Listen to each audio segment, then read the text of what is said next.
Hello, everyone, and peace of the Lord to all of you. Today, our topic is kind of maybe difficult for some people, especially if you are following the cult of Muhammad, but it's very easy to understand. Every one of us have his own logic. Life is based on logic. The way we live, the way we act, the way we talk, each one of us, he have his own way, which is his own logic of explaining himself, communicating, making decisions. Um, everything you do in life is based in your own logic. In the case of Islam, a Muslim, he is not allowed to have his own logic.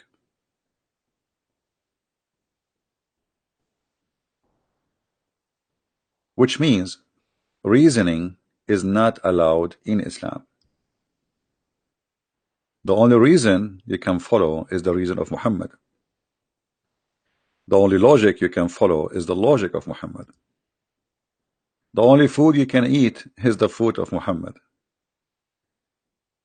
Anything you do in your life, you have no right to choose. You are just a slave of a man. His name is Muhammad. And because of that act of slavery, or let us say the pact of slavery, the second and the moment you convert to Islam, a Muslim, he says to you, I am submitting. The fact the word Islam does not mean submit, it means surrender. But let us go with the word submitting. You submit to what? To the logic of Muhammad. You are not allowed to think, you are not allowed to make decision, you are not allowed to be even a human as God he made you. You are allowed only to be as Muhammad wanted you to be. And today we will show the Muslims why I believe that not even one of them is a Muslim.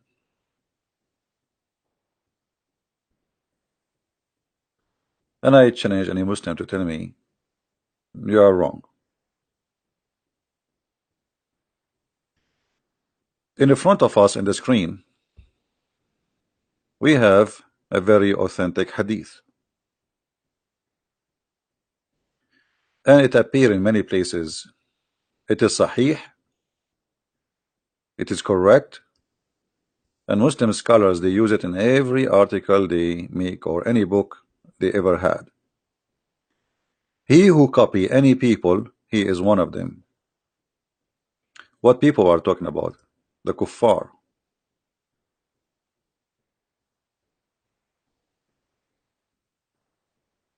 And copy in which way? Anything have to do your action, your life. As an example, if you dress like the Western, you are a Western. If you eat, if you sing, if you do, it's anything you do, as long as you are copying some other groups, they are not Muslims, you are one of them. How many Muslims today, they are not copying other nations?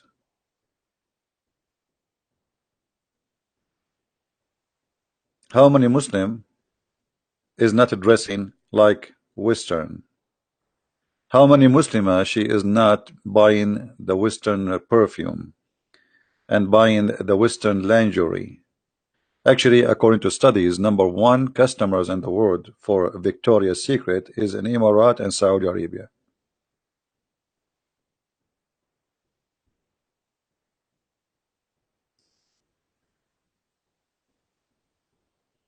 The Muslim women don't use have an underwear. They never wear an underwear.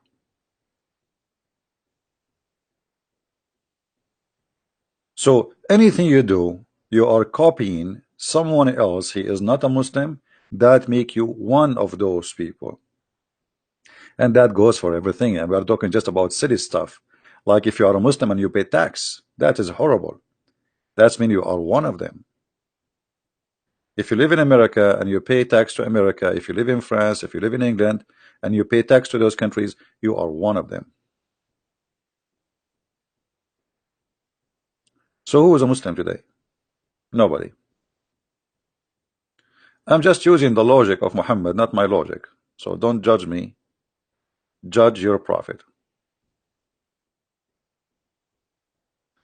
Even Muhammad once, he saw a very famous man. His name is Umar ibn al-As. Actually, his real name is not Umar ibn al-As. It is, the translation is the Umar, the son of the pimp. But later they changed his name to make it al-As. The prophet, PBUH FMG SAW shortwave FM, saw me dressed in two saffron colored garment. What is the problem with this garment? Nothing. They just have some color in it. He asked, your mother, she commanded you to wear this? I asked him, shall I wash them out? He replied, you better set them on to fire. These are garment of the disbelievers, so don't wear them.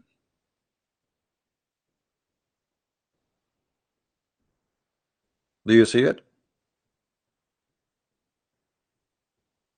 Do you see it, Muslims? If you wear a garment of the disbelievers, you have to burn it. How many Muslims are burning that garment today?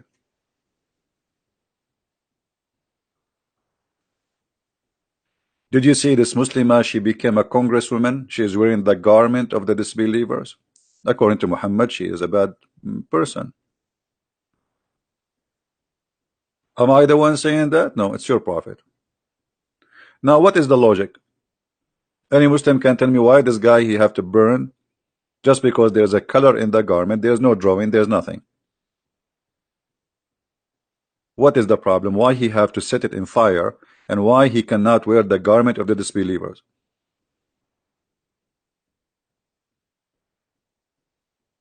Do we have any Muslim?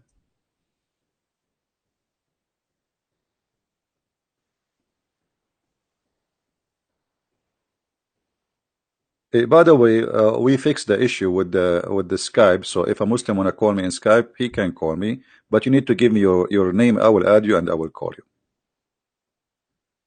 All right. If you are a Muslim and you are really brave, which is unique, give me your name in Skype. We will call you.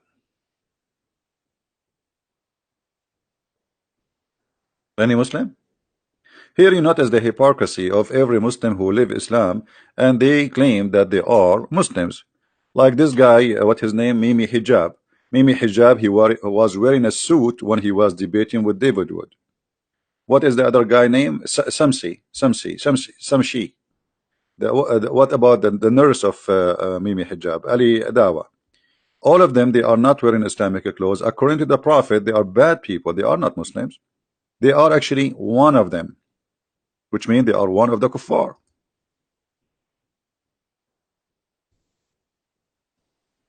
So look how the hypocrisy of the Muslims. They claim to be Muslims. They grow a beard, but yet they don't want from Islam anything make them, feel uncomfortable. So they fabricate their own version of Islam, right? They are wearing suit, they are wearing a tie, they are driving the kuffar cars, they are watching the kuffar TV, they are using the computer of the kuffar. All of this, you are copying them. The Quran spoke about the skills a Muslim should learn. What is the skills? Or even the hadith. Let us see the hadith first.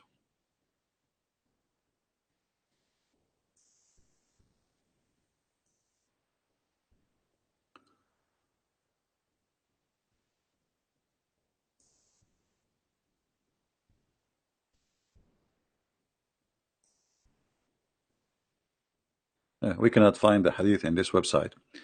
Okay, let's see. Let's go to the Quran. There's a hadith where Muhammad, he says, teach your sons swimming and riding horses and shooting arrows. But we will show you that from the Quran, even though we could not find it from the hadith in translation. Let us see what the Quran says.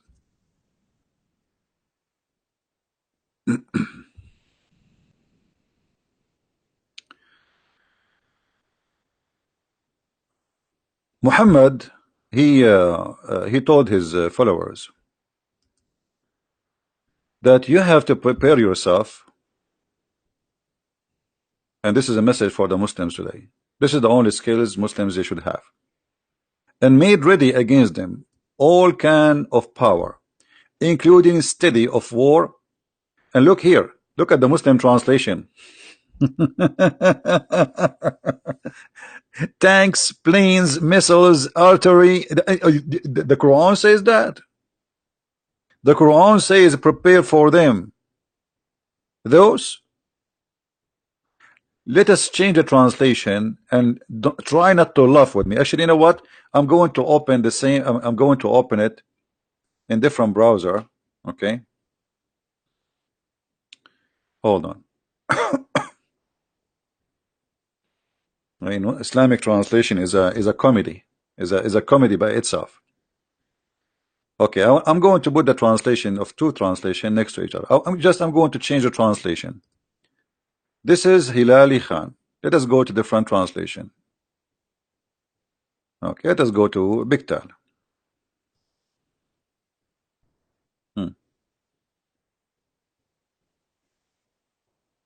Look at this. Do you see what Allah He said? Horses. The horses in the other translation, it became tanks and missiles and cannons. Do you see what the horses is? Do you see about the miraculous change? Horses became tanks, missiles, planes. So the Muslims, even if they want to go in war, they should not follow anyone else. Like Muhammad, didn't he say don't copy the kuffar? Well, that means you should not copy them in any way. You should not use their guns. You should not use their weapon. You should not use their missiles. All the weapons of the Muslims are bought from the kuffar.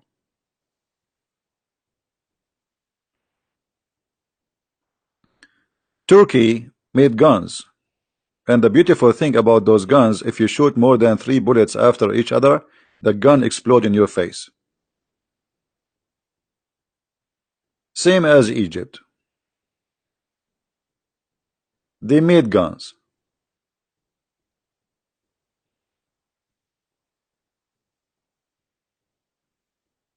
So a Muslim, he cannot copy anyone. He is not a Muslim. So how Muslims lives? And now here let us question the logic. What is the problem if somebody like this guy, he wear a shirt have colors on it? What is the problem? Let us say this is how the kuffar, the non-Muslims, they dress. What is the problem exactly?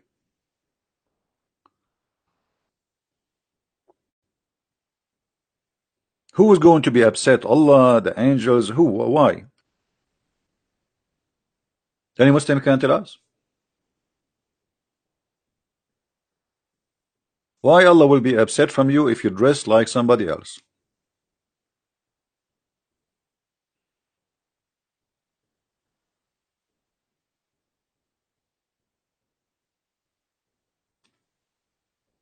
Any Muhammadan? And that will take us to other logic, that in Islam you are not allowed to have any logic. You see, if you go in the Quran, chapter 5, verse 101, it says, ask no questions. Okay, the logic of not to ask questions. What is the logic? Verse after 101 explain why. Because if you ask, you will leave Islam.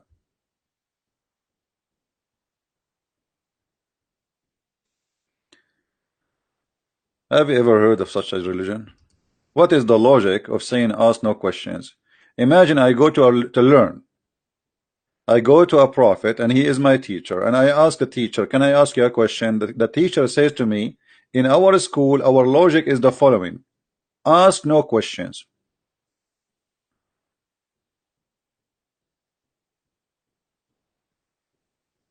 So we are talking about a religion believe in the logic of ask no questions. Because if you ask questions, especially the one who troubling, that will lead you into disbelief. And I will give you an example of Muhammad, how he answered questions.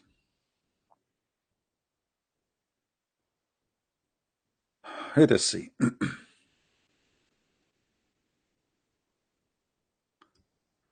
Chapter 2, verse 189. And here, look at this stupid translation. I mean, the Muslim translation is really making me feel I want to vomit. It says here, they are asking you about the new moon. It doesn't say the new moon. What the new moon? It says Al-Ahilla. Al-Ahilla is the crescent moon. Okay. So they're asking Muhammad, the Arab, okay, what happened to the moon? Why the moon changed and became crescent moon? Muhammad, after squeezing his head and his ears and combing his beard like Mimi Hijab in the stage with David Wood, he come with an answer. The answer is coming from Allah. He said to them, oh, you are asking about why the moon became like this? Those are for timing, brother. What? What? This is the purpose of the crescent moon? They are asking him, what is the reason for the moon to become a crescent moon?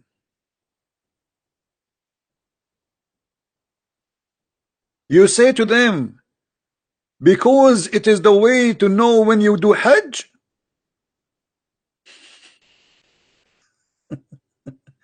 This is the purpose of the moon. What is the answer?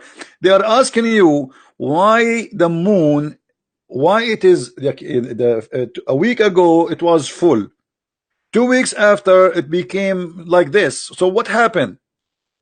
So the Arab, they are trying to learn from Muhammad, who have supposedly special connection with his God, and his God will give him an answer which nobody knows.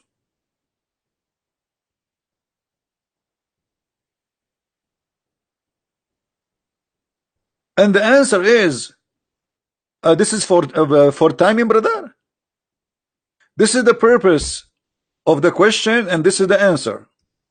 They are not us. This is something they knew. They already used those moon movement as a timing, the beginning of the month, the end of the month. They already do that, and they are practicing Hajj before Islam. So they are asking you about the crescent moon. So what is the crescent moon? Why it is crescent? Here we notice always how Muhammad, he go in a cycle of not to answer.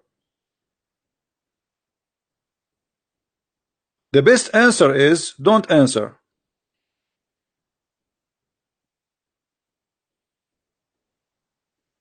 I'm asking you why the moon became like this. You tell me the moon like this for the timing? This is not the reason. The timing is something we created. We as a human, we look around us in this universe to see, okay, what we can use for timing. So we say sunset, sunrise, but in fact there's no sunset and there's no sunrise. Same as for the moon, but this is not the question. The question, why the moon changed and become a crescent moon? And look at the funny translation. We change translation, they say the new moon, the new moon. If there's a new moon, since when there's a new moon? Is that a new one?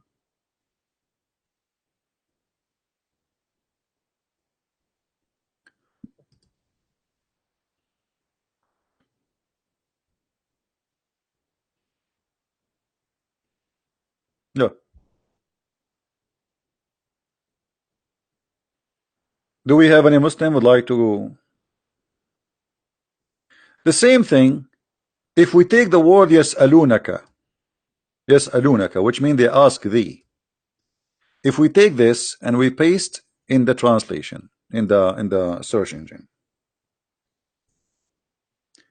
you will see Muhammad always, his logic is to answer a question is not to answer. Chapter 2, verse 108. Are you going to ask the Prophet a questions the same as you ask Moses? What? Look at this guy, address. What address you? I mean, those people are really, the translators, they are going to give me a heart attack. What address? Address what? Where is this guy? Let's see, Yusuf Ali. Maybe Yusuf Ali is smarter than them. Would ye question your messenger as Moses? Why they cannot question him? He is a messenger. If my teacher is the last one I question, and here by the way it doesn't say even question, it says would you ask the messenger as you ask Moses, which means ask him questions, yeah, but not to question. Right away he accused them by asking the question, they are kuffar. The second you ask Muhammad a question, you are a kafir. You cannot ask questions. And right away he says, oh, you see, the people of the book, they wish that you are not going to have any good for you. So Muhammad, he is saying to the Muslims, if the Christians and the Jews, they start questioning the stupidity of Islam, this is because they hate you. Don't let them ask you questions, brother. Don't, brother. Are you going to ask the Messenger of Allah, brother? And right away, it's so clear that the questions was coming. The source of it was coming from the Christians and the Jews, and Muhammad have no answer. So the second you ask Muhammad, he says to them, oh, are you going to ask the same as they asked Musa? So what? They asked Musa, and Musa answered them. Musa, he did not open his eyes in his diaper and he found himself a prophet. For sure they asked him a question. For sure it took them time to believe he's a messenger of God. For sure they, you know, there's a process to go through. People will not believe anyone come to them and says I'm a prophet. So this is the logic of Muhammad.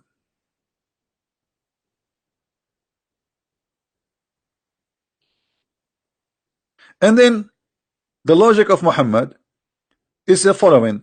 Don't you know that to Allah belong all the dominion? No, we do not know. Like, did we see that?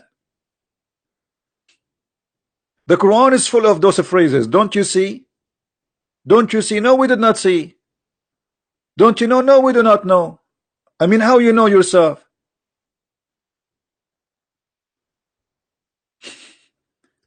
You know what I'm saying? When you say to me, don't you know, that's mean I know. But how we know that to Allah belong to the dominion of the earth and the heaven? How we know that? What is the confirmation?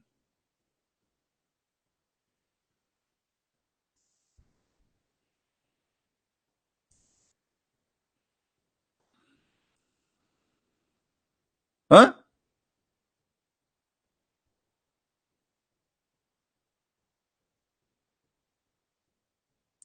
How we die?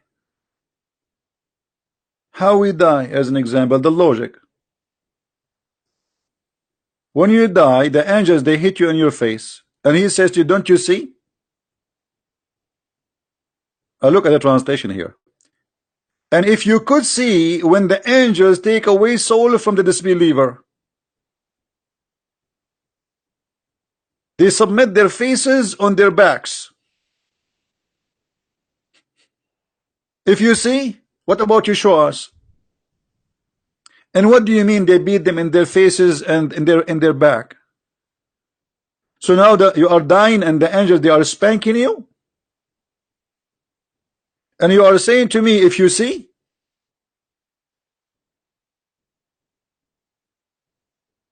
They are spanking your face, but you are a soul. They took your soul. They are spanking what? The soul? The soul have a face and have an ass? You are spanking what exactly?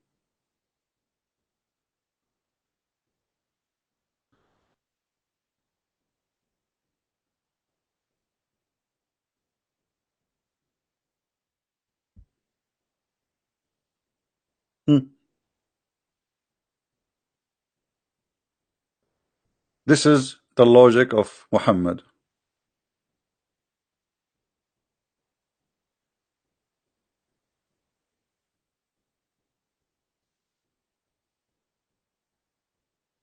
Do we have any Muslim want to say something?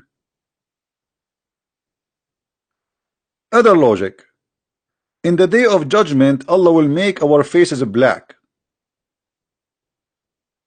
Why?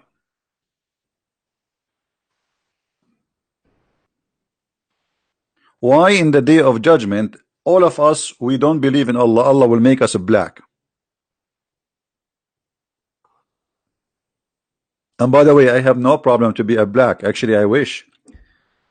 At least I will find someone to marry me. Hmm? All of us, because we don't believe in Allah, Allah will make us black. Why? Why? Are you saying to me that the white people are good people and the black people are the evil one? This is what it says. This is what the Quran is teaching. Anyone who don't believe in Allah, Allah will make him black, and then He will throw him in the hellfire.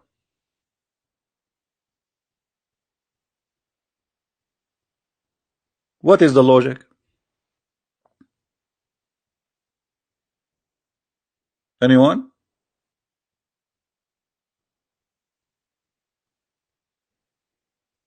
Who is a Muslim have a logic?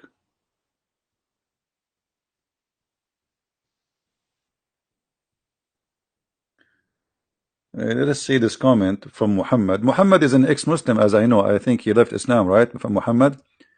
I saw your comment saying you left Islam because you watch my videos, as I remember. Muhammad said, most Indonesian Muslims said you are a Dajjal. Dajjal mean like you know, like the false messiah, the liar. They said Saudi future prince will make the end of the world real for Muslims. So they think I am a Saudi prince? Oh, okay. Well, they can think whatever they want. Still, they cannot answer me. They can call me all the names they want, but they cannot answer me. Why, instead of saying he is Dajjal, well, get him busted, call him. Call him and show everybody that this guy is a liar. Everything I say, I show it in the screen. Guys, does it say in the Quran? Is this the Muslim website? Is it the Muslim translation? Who is the Dajjal? Who is the liar? Here we go. This is the Muslim translation. Hilali and Khan. I have nothing to do with it. I am not even showing my own translation. So, who is the one when I answer us? Why Allah in the judgment day will make us all as a black because we don't believe in Him? What's wrong with being black? What is the problem? I like to be Indian too, not only black. They have a very spicy, nice food. And Indian people, they are very nice people. What's the problem? What's the problem of Allah and color? If you remember, Muhammad, he said before in the hadith that Allah, He created according to him, which is shown as the racism of this cult, ugly racism.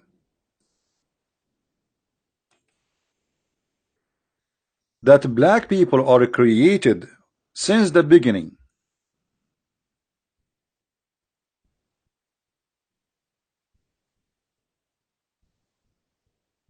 to go to hellfire.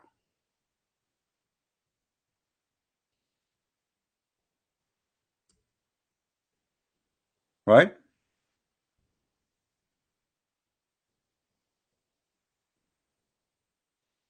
Do you remember the hadith where it says that Allah, He created Adam, and then He hit from his right shoulder, He hit his right shoulder, and He created the white people from his left shoulder,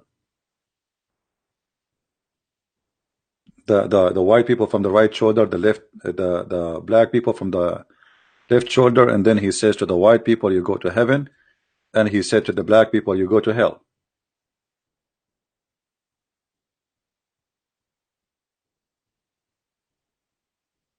That is the logic of Muhammad.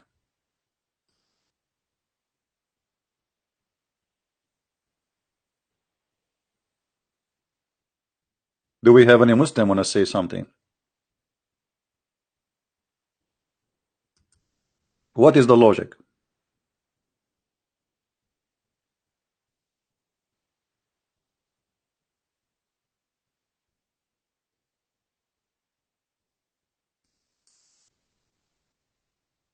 Any Muslim in the bushes would like to say something?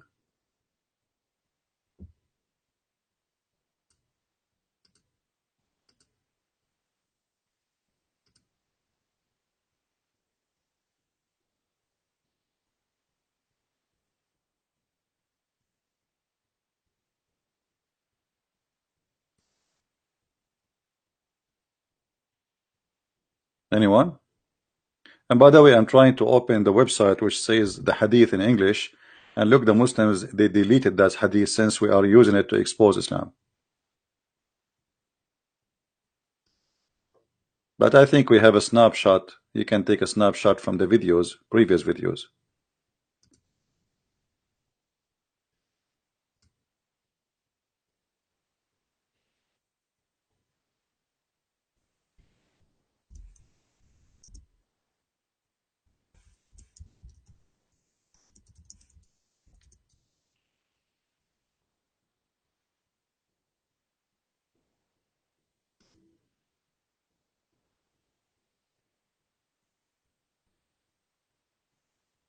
Anyone?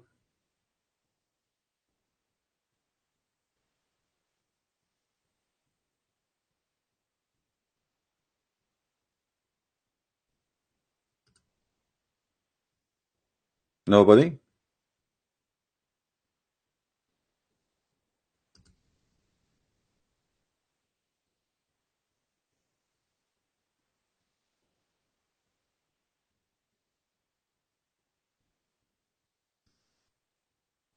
Who is a Muslim would like to give me a call? Who is a Muslim? He can give me his. We can call you in Skype, no problem.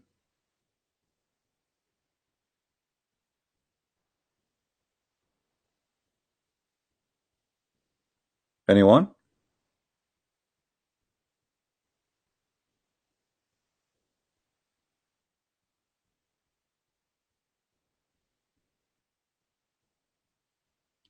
The Muslims, they keep quoting for us supposedly a story where Muhammad, and they call it the last sermon. But the funny, the Muslim, they will not tell you where the last sermon is coming from. Is the last sermon is an authentic hadith? Is it even exist?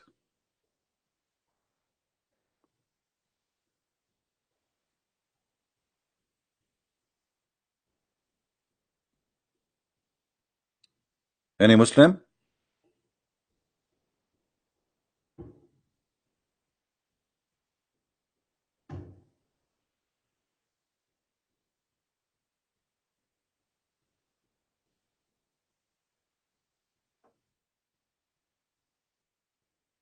See, I'm giving them a chance to call us. Let us continue then. Obviously, they have no answers. This is a disgusting logic that all, and not only here, I mean, there's many other verses in the Quran speaking about Allah will make people white and black, as an example, وَتَسْوَدُّ وُجُوهُ وَتَبْيَضُّ وُجُوهُ. Allah in the Quran, in chapter 82, chapter 27, verse number 82, the chapter is speaking about a jassasa. He mentioned clearly that Allah is going to make all Muslims white and all non-Muslims black. And the same we find in chapter 3, verse 106. On the day when some faces, it doesn't say some by the way, when faces will be whitened, will be white, and faces will be black.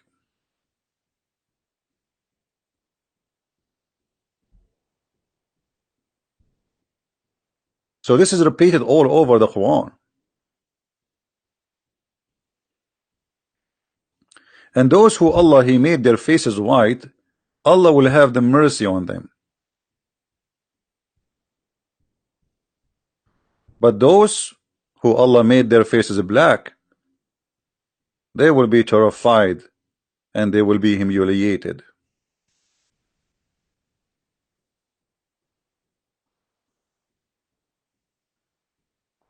Any Muslim have something to say?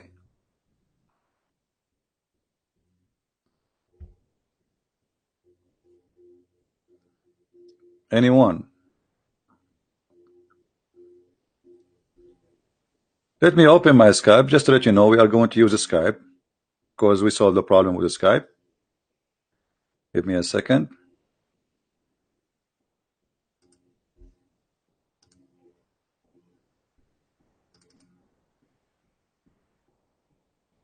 Let us see if there is any Muslim have the courage and the knowledge to call us and to answer.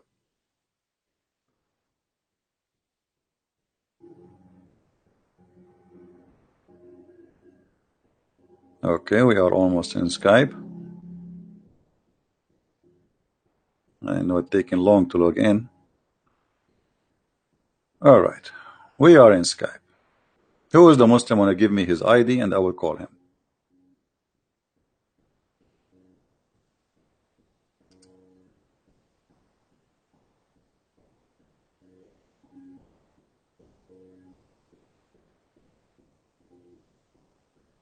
Anyone?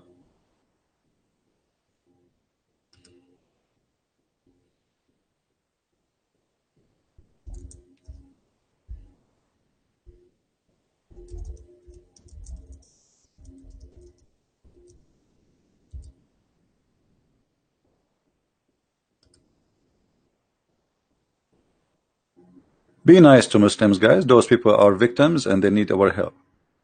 They have no idea. Most of them, they have nothing to do with Islam. Actually, they are Muslims by name. They are born from a Muslim family. All what they know about Allah is Allah, Alhamdulillah, MashaAllah, Alhamdulillah, and nothing more. They have no idea what is Islam. What you ask a Muslim what is Allah, they don't know. They will say to you is the creator. I did not ask you what he do for a living. Who is Allah? What the word Allah mean? They do not know. They pray to their God in a language they don't speak, and even those who speak Arabic, they don't understand the Quran. You know, when Muhammad in his time, he said to the Arab, not the Pakistani who have no idea what he's talking about. Why you cannot understand the Quran?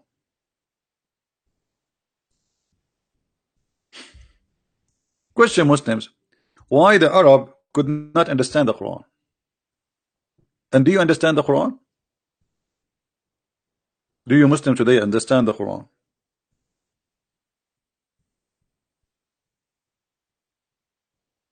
You don't. Oh, we can prove that in 2 seconds. Not a single one of you here understand what this book is about. Another logic in the Quran, which I find that the only logic can be accepted is this verse. If this book is not from supposedly not from Allah, the God they worship, the Arab, you will find a lot of contradictions in it. That is the only logic can be acceptable. But this logic does not stand for itself.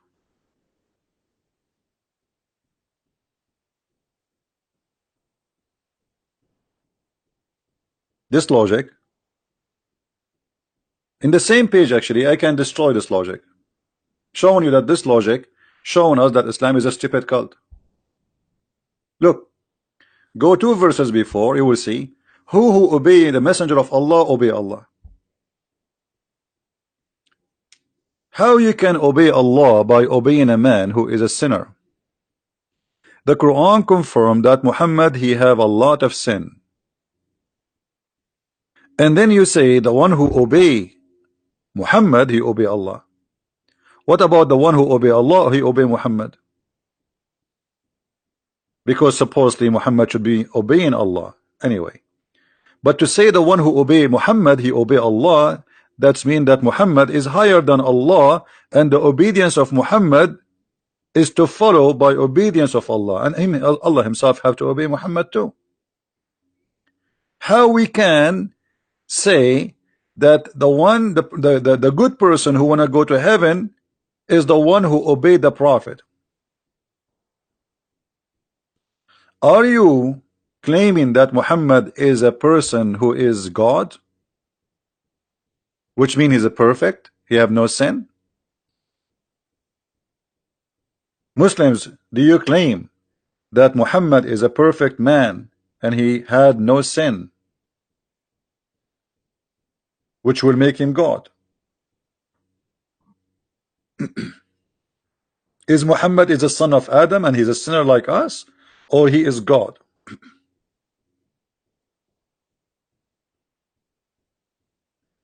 What kind of logic this logic is? But the logic here is simple. Muhammad, he is Allah. Allah is just a puppet. Muhammad, he used him for his propaganda. Muhammad, he got horny. He make verses says any woman she wanna give her panty to the prophet. That is the logic. Obey the prophet. Muhammad, he made verses says the best of the booty for the prophet. That is the logic. Obey the prophet. Muhammad, he says the fifth from every attack go to the pocket of the prophet. That is the logic. Right?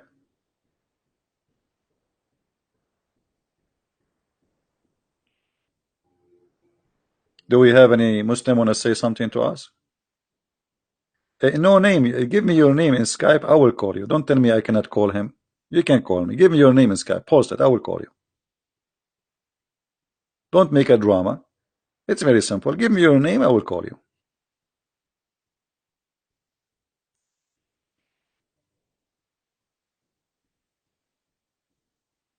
A Muslim will speak about calling me for the coming 10 hours, but he will never call. Just give me your name and I will call you.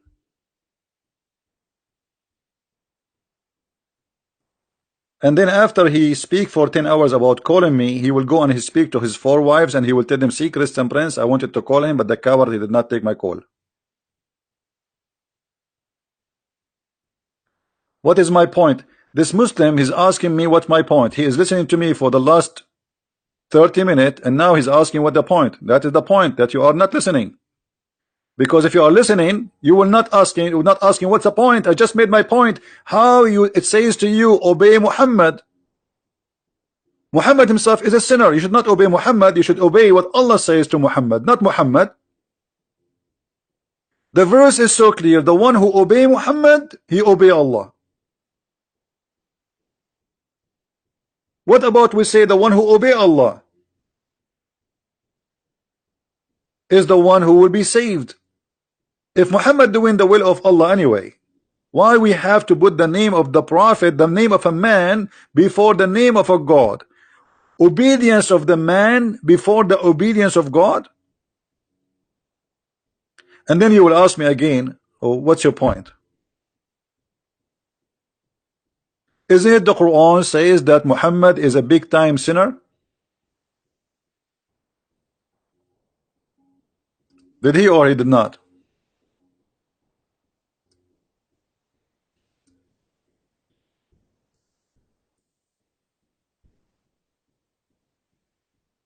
Hmm?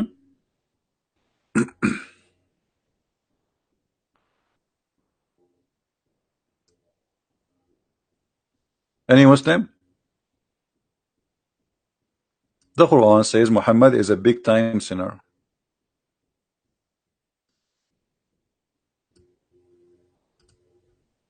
And the sin was breaking the back of Muhammad.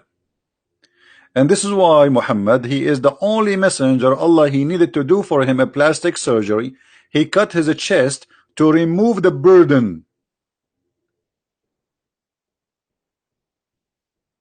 Have you ever heard of a surgery to remove burden by washing it by water? Have you ever heard of a burden is in the stomach of a person? Why his burden was he stole a McDonald's sandwich? What do you mean remove his burden by making a surgery for him? What is the logic again? What is the logic? A man, he became a prophet. And now we need to remove his burden. So what we do, we send an angel. And the angel, he bring with him a big knife. And he opened wide the chest of the prophet from his throat all down to his belly. And he take off all the material inside his stomach and his chest. and he washed it with the water of Zamzam. What is the logic? Who wanna tell me?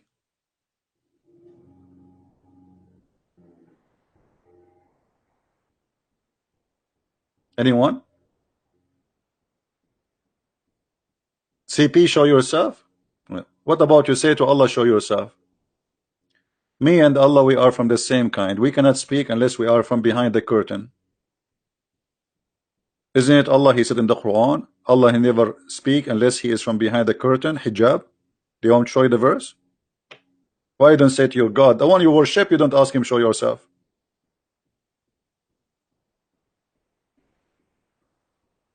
Any Muslim have an answer?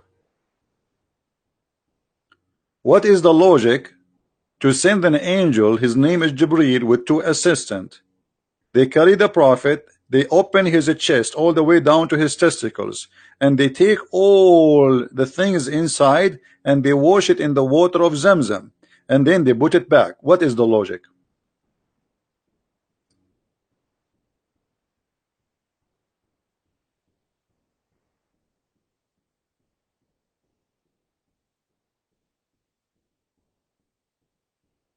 Any Muslim? I mean, why it's so hard to tell me what is the logic? What is the purpose of this? I'm doing this for money? You can say this is your logic, no problem. But I can show you that you're a prophet, he do everything for his penis and his money. Here we go, let me show you. This is your prophet saying you cannot meet with him unless you pay him first. Me, you are here for free. Are you paying me? Do you pay me to come here? No, it's for free. I give it from my own time and nobody force me. And nobody here, no one here pay money to hear my voice. Everybody, including you. You are a liar like your prophet. This is the Quran. Oh, who you believe. If you want to consult with the prophet in private, spend something. Do you see it? Do you see it? What is the logic? Why you have to spend something in order to see the prophet? I will tell you why. The logic of Muhammad, if you pay him, he will pray in your behalf. Huh? Is that right?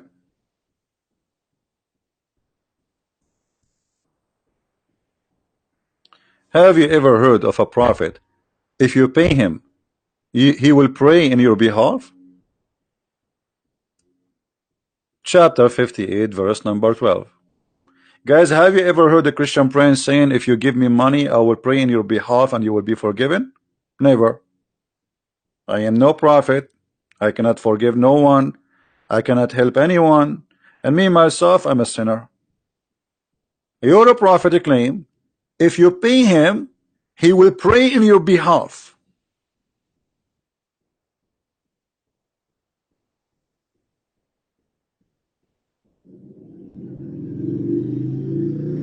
Let us show you another verse.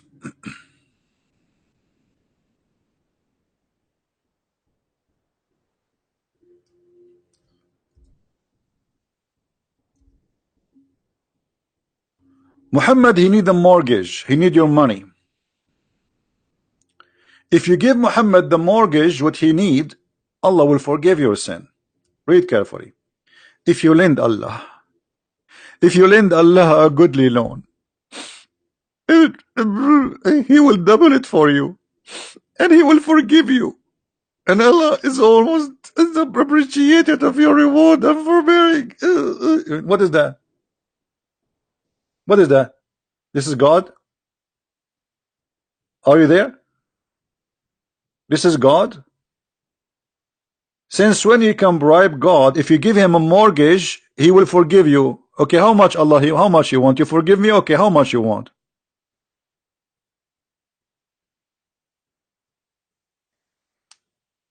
Are you there? The guy who's talking about money. What is the logic? Why, if we give money, Allah forgive us? Why? Tell me how. What is the logic? So if somebody is a filthy rich, he gave Muhammad some money, he's forgiven. That's it. That is the logic. If you're rich, you go to heaven. If you are poor, you die. Because the one who can give a mortgage to Allah is the rich one. Same time, what kind of Allah does Allah he need? Give me mortgage to Allah. If you give mortgage to Allah, Allah will give you. Then think about a mortgage and you know, do what they do. I have too much money.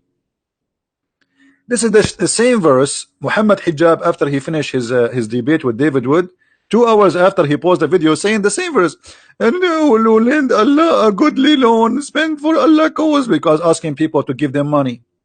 Go and watch the video.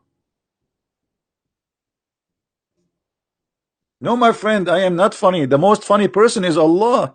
What about Allah? What is the logic here? Okay, hold on. Hold on, I'm going with you. You tell me what is the logic of this verse.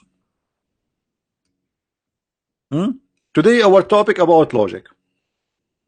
What is the logic of this verse in the Quran? Read carefully with me, Muslims.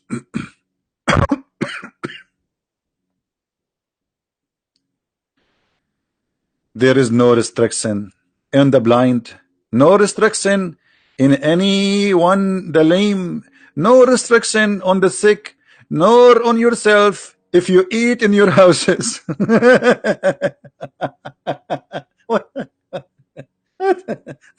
What is the logic?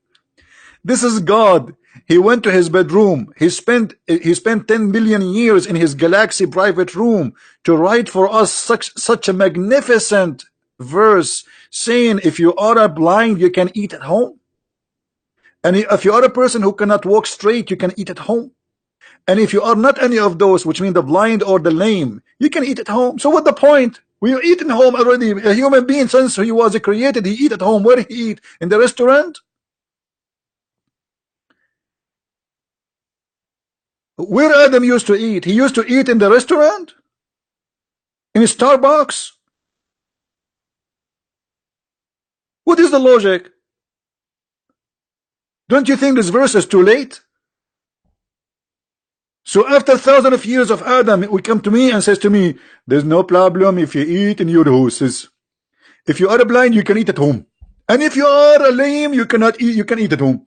And if you are not any of them, which make it more horrible. I mean, okay, I thought there is like some special case. No, no, no. And then the story continue. Or the houses of your father. Like, what the heck? I was eating in the house of my father all my life.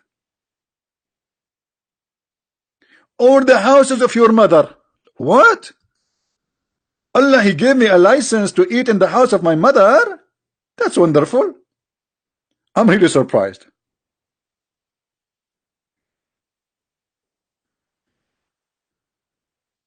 Can you tell me what the logic? And then he continued, the houses of your brothers, the houses of your sister, the houses of your father, brother, the houses of your father, sister, the houses of your mother, brothers, the houses of your brothers. That's God's talking?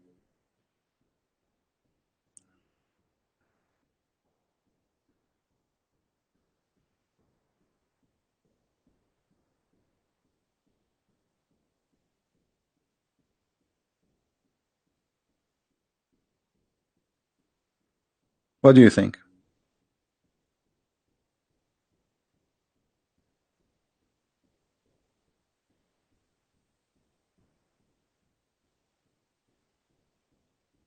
Anyone?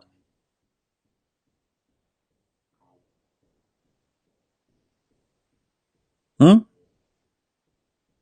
And then at the end he says, don't forget that. And there is no sin. Brother, there is no sin. Whether you eat together or you eat apart. La la la la la la la. Discovery Channel. Now finally we discover that there is no sin if we eat alone or we eat apart.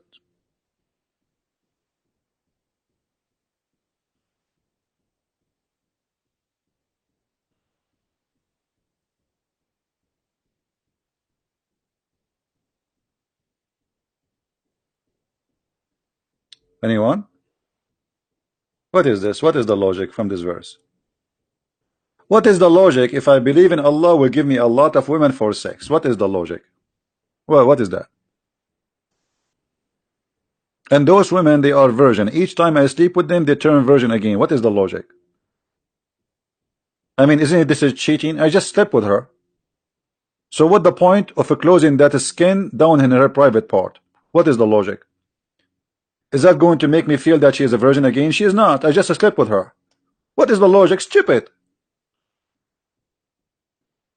What is the logic that your God Allah will make your private part endless? You live in New York and your private part in the Amazon jungles, and those crazy fish, they will bite your penis? What is the logic? Why I need to have an endless private part? Like, what about if it is like 6 foot? Not fine? Well, okay, okay, 1 mile. What is the logic of this cult? There's no logic. It's a stupid cult. Everything there is stupid.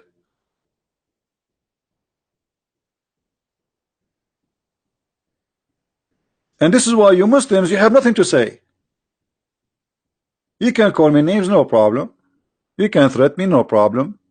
But you don't have a logic even for what you do. What is the logic? If I die for Muhammad, I will go to heaven and Allah will give me extra women because I died killing people. This God, he enjoys shedding blood and seeing people being killed. What is the logic?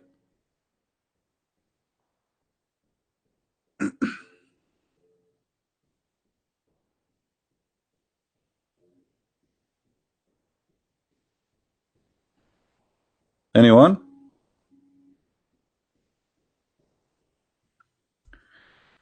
Your name? Okay, let me call you, my friend.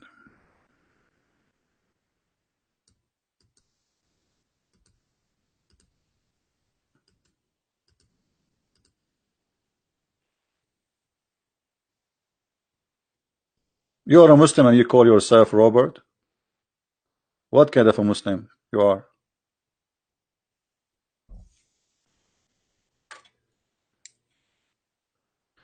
All right. Hold on, let us fix our microphone first.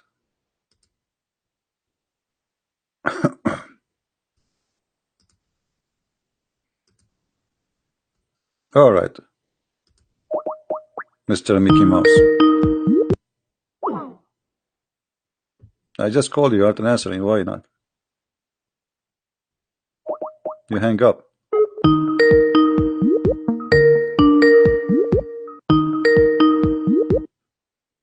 Hello. Yes.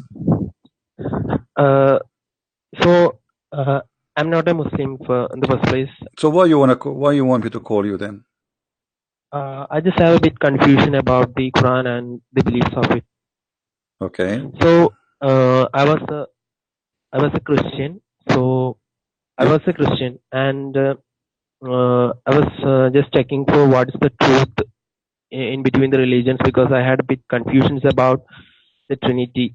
So I was just checking why you about have what's confusion the truth. about the Trinity? What is the problem with the Trinity?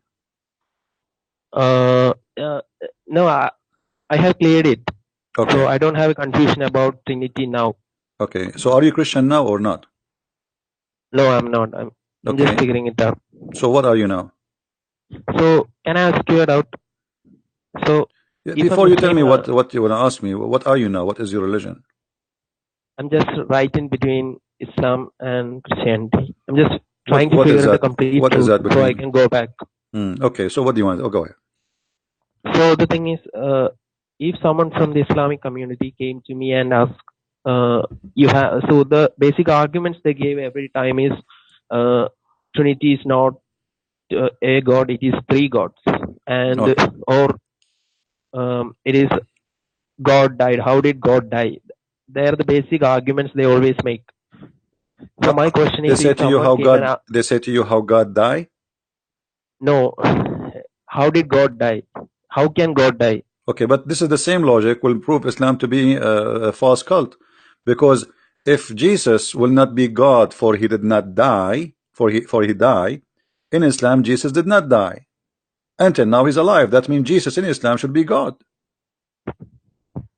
Yes. So if if someone came to me and asked me, is Trinity God? How can I prove? How can I prove to them that Okay, but are Trinity is you not three gods, but it did is I one answer God? you about the first one about what how God died? Did I answer you?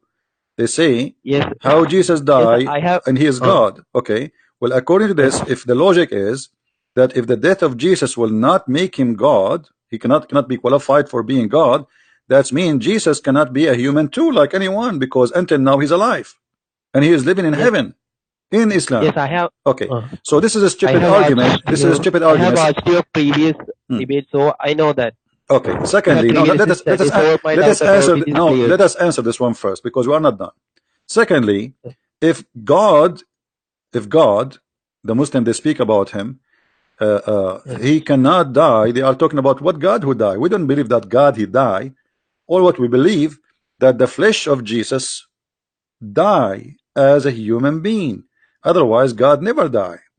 So yes, even us as a human, we have a spirit, we have a soul, and we have a body. Is that correct? yes. Okay, the body dead, but the spirit is not dead. So Okay, if that happened to the human, what about God who is a spirit? Our God in Christianity is a spirit. The God of Islam is not spirit. So you but cannot kill God for very simple reason. Number one, he is a spirit. They killed the body, which is the physical body of Jesus. But our God is always living God. This is why we call it resurrection. What is a resurrection? Resurrection is reuniting between the flesh and the spirit. Correct? yes, Reuniting two things. So resurrection is when we say Jesus died, we're talking about they crucified the flesh of Jesus. That would die, but God is always living God. Number two. Number three. yes. When we speak about Jesus, the Muslim they confirm that Jesus is the Word of God. Do the Word of God die? Can you He kill the can't Word die. of God? Can anyone destroy the Word of God? Even the Quran says no. If you ask No. a Muslim, is the Word of God created? They will say no. If Jesus in the Quran confirming that Jesus is the Word of God, and this is exactly what is written in the book of John, chapter 1, verse number 1. In the beginning it was the Word, and the Word was with God, and the Word was the God. So Yes. the Messiah is the Word of God, and he is the Spirit of God, and he is a messenger of God according to the Quran. Three in one. How the Muslim they say that we are against the Trinity?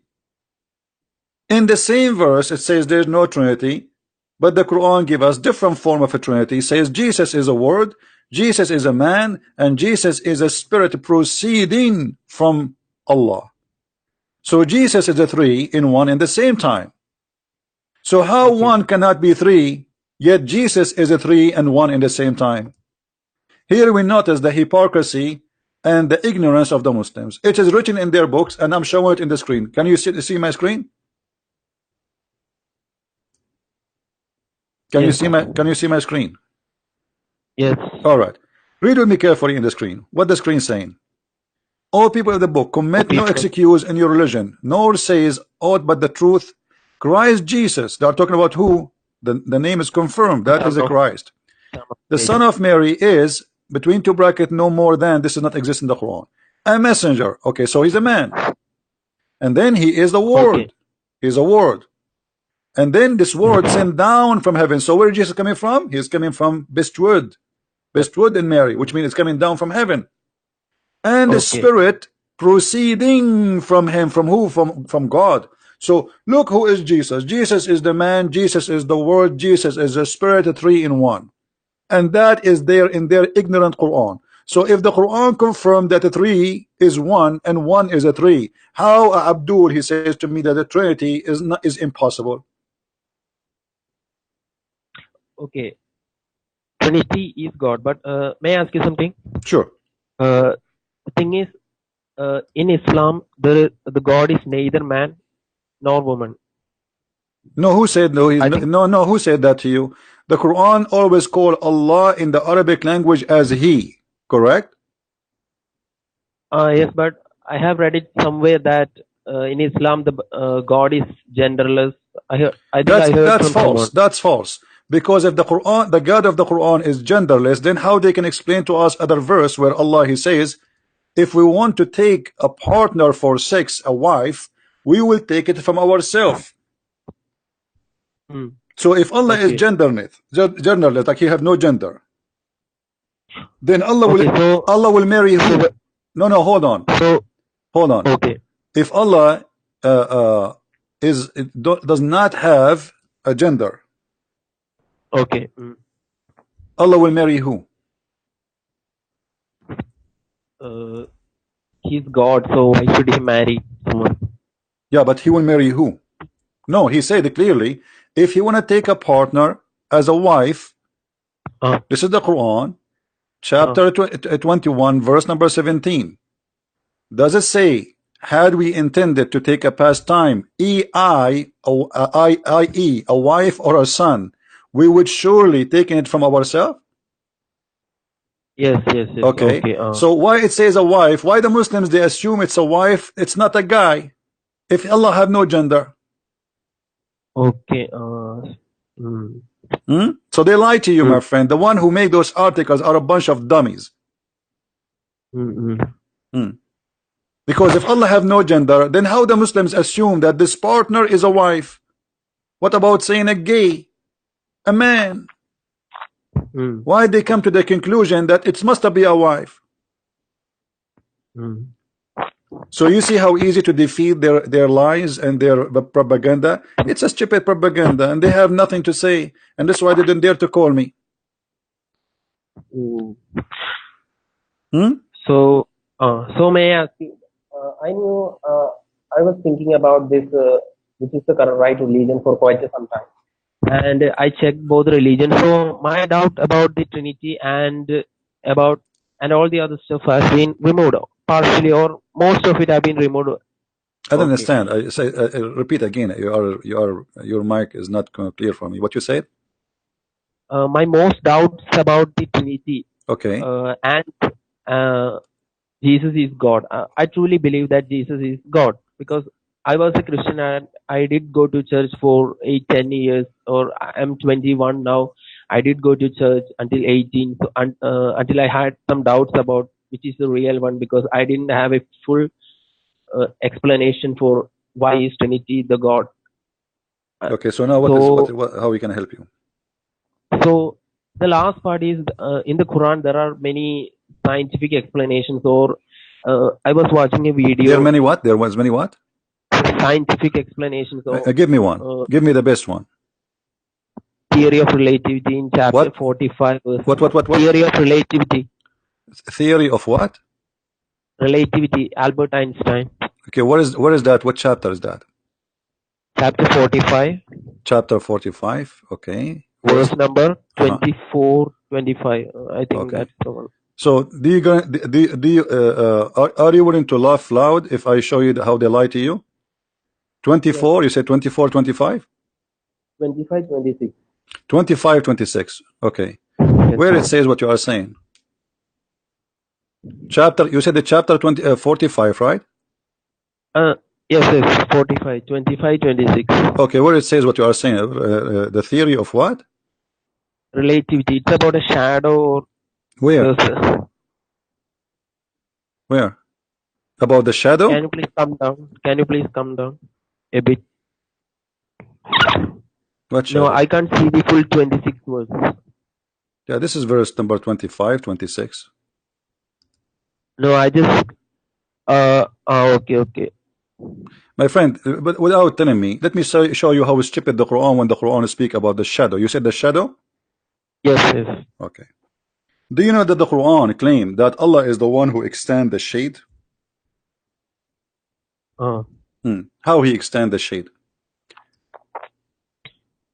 That's the verse. I think that's the verse. A little by little, something like that. Yeah, what little by little? The Quran here saying, have not you seen how the Lord spread the shadow? In Arabic it says little by little. The Arabic says he extend the shadow. Okay, how Allah he extend the shadow? Is the shadow is something to extend? Can we extend the shadow? Yes, because it extends in the noon. In what? My friend, in the noon, my friend, there's in the nothing. It's morning. called shadow. To extend the shadow. The shadow is just a reflection of light. This is a stupid statement. The Quran saying that the shade is something Allah He extended, but the fact is not extended. What shade is extended? Just change the source of the light, and then we have a new shadow. Correct? Yes. And depend how close, how strong it is, the shade will be different. This is stupid statement.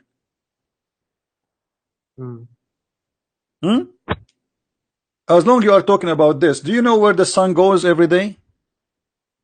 In the muddy pool, something. Okay, so Muddy how you say to me the Quran have science and the Quran says that the sun set in the murky water? No, I don't believe in that, because So what do you mean no, don't believe? No, hold on. You believe in this, but you don't believe in that. The Quran is one book. no, I don't think that's the truth, because the muddy pool thing is completely false. I just want to know if this is right, because this is one of the None of their claim is right and it's false. You can read my books. I have 2 books, not only exposing the lies about miracles in the Quran, they're giving you a lot more beyond the Muslim ability even to know about the religion. So all of these things is a lie. And here we go. I will give you another opportunity. Give me different lie they give it to you about science. Choose anything. What should I choose? Choose any lie they gave you about the science, something you think is convincing for you. This is the one, because they sometimes say that in the Quran it says the sperm of a man comes from the midrib. I think that's completely false, and that's a false statement. No, give me something is convincing for you. Don't tell me that something is not convincing for you. Something you think maybe it is possible to be right, to be true. This one was convincing. The previous one I just gave you, it was convincing for me. I mean, come on, my friend. You said you are 21 years old. You are smart. I mean, this is stupid. To say that Allah He extends the shade, this is stupid. Allah did not extend the shade. This is stupid. This is extremely stupid. Because the shade is not something exist to extend. How we can extend something is not exist? So you see, I can say I extend the length of something, but not the shade, because the shade is not something to extend. Does not exist. Right? Okay. If you have a flashlight, at night, you can make your finger look like it is 100 foot tall, correct? Yes. Okay, but does that mean I extended your finger? That's stupid, you know. So what else? No, nothing else. Are you sure? Choose anything you want, just to show you how stupid what they claim about science. Their science is nothing but a fabrication. I think I heard a lot of debates from Zakir Naik because of Zakir Naik. Zakir Naik is an idiot. He did not know anything about his religion. Yes, he talked a lot about evolution, but I don't think that's convincing for me, because okay, as long as Zakir Naik he spoke about evolution, like what? Do you remember anything he said? No, I don't think he was convincing about evolution, because I studied a lot about evolution in class 12, and it doesn't seem to correlate. No, actually the Quran teach about evolution, but in the wrong direction. As an example, the Quran claimed that Allah He made the Jews because they broke the Sabbath, pigs and monkeys. So Quran teach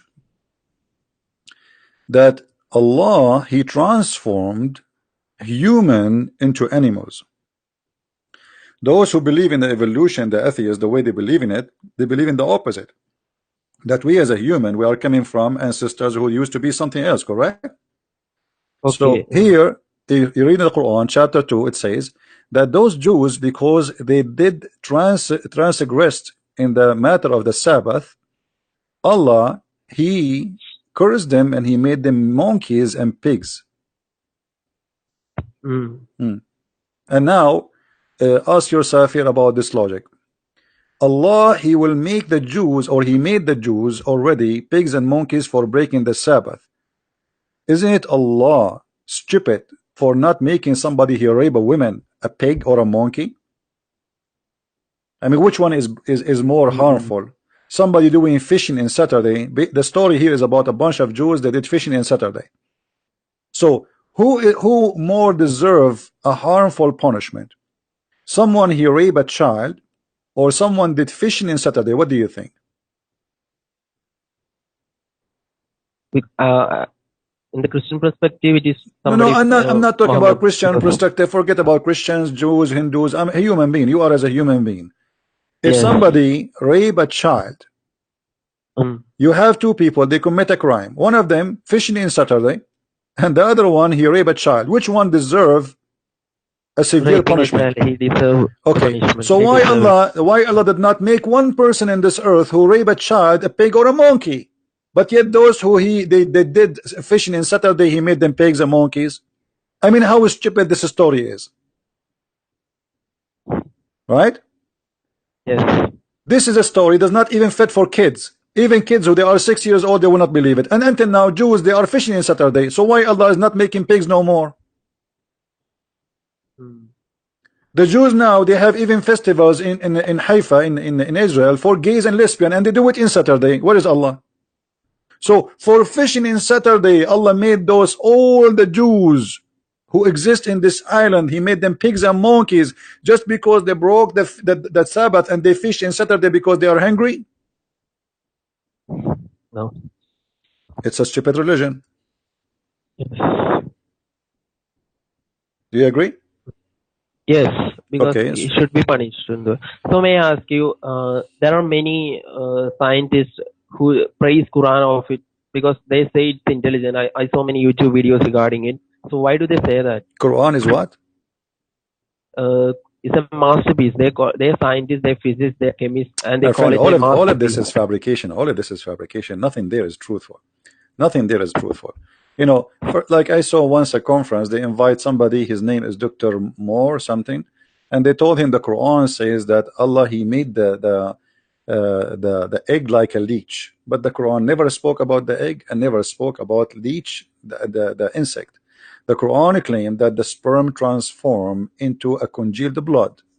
So they lie in the translation in that conference, and they make this guy, I don't know if he is honest or not, but they gave him a translation which is far away from the translation, and he said this is fit with science. But the fact the Quran never said that, and we can open the verse right now, and you will see that the Quran is a stupid book. What is your education about how the human being is a production happened? Do you know? Yes, it happens from the testis, human testis, Okay. male testis. All right, look at this here. And we made the nutfa. We made the nutfa. Nutfa is a sperm into a clot. Is that what science teach now? So that in that conference, the one I saw in the video, they gave him a false translation. They did not say to him the nutfa became a clot, which is a congealed blood. Does it say in front of you from the Muslim translation a congealed blood? It says natfa into a clot. Yeah. And then we make it what? And what we make the clot? A piece of the coagulated blood. Okay, but So this if they're talking about the nutfa itself became what? Became a dead blood. Is that scientific? No. And if there is any stage in the human being process of production that you will be a dead blood? So what is the natfa the human sperm, male sperm? What? Is the natfa referring to the male sperm or human sperm? This is male. No, this is the male. However, Muhammad he claimed in different chapter in the Quran, chapter 86, verse number 6 and 7, that women have a sperm too, and the sperm of the women is coming from the back, from the ribs of the women, and the sperm of the man is coming from the backbone. You see it? Okay. Is that scientific, or this is stupid? No. Muhammad in the hadith, he said that if a man have orgasm first, the baby will be a boy, and the woman have orgasm first, the baby will be a girl. Is that scientific? I heard that from a bit scientific YouTube channels also. Is that scientific? I have never heard about it, but I heard someone say about it because No, my they friend, say the it's true. gender of the baby have nothing to do, and the look of the baby and the existence of the baby have nothing to do with the women having orgasm at all. Because the women, she have orgasm or she don't have orgasm, she can still deliver a child if she have sex. Is that correct? Okay, yes, So because what does that's have to what I do with learned. the you know, That's this what. is stupid. So Muhammad, he claimed that women have a sperm and it's yellow and thick, and man have a sperm, it's white and thick. Sorry, the woman is yellow and thin, and the man is white and thick. And this is absolutely false, because women, they don't have a sperm, Mm-mm. and it doesn't matter who Okay, have that. orgasm first. The gender is about the sperm, the semen. When one semen goes, that semen is going to make the decision. The semen itself will make decision what the baby will be. According to Muhammad, the last thing will be decided by Allah is the gender.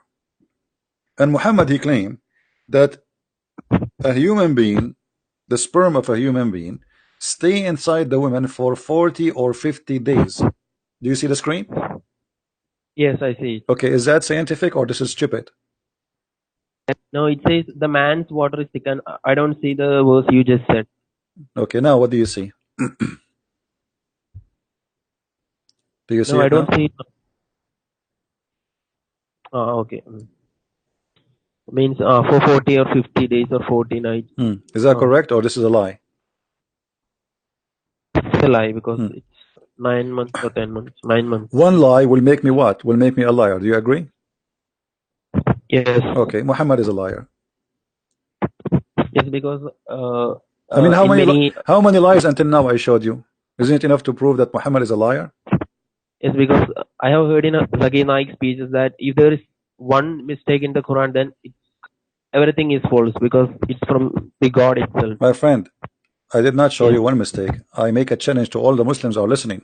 Every chapter in the Quran itself is a mistake, and this is the challenge for any Muslim is watching who want to call me right now, and you choose the chapter and I will show you the mistake and I will make you read it.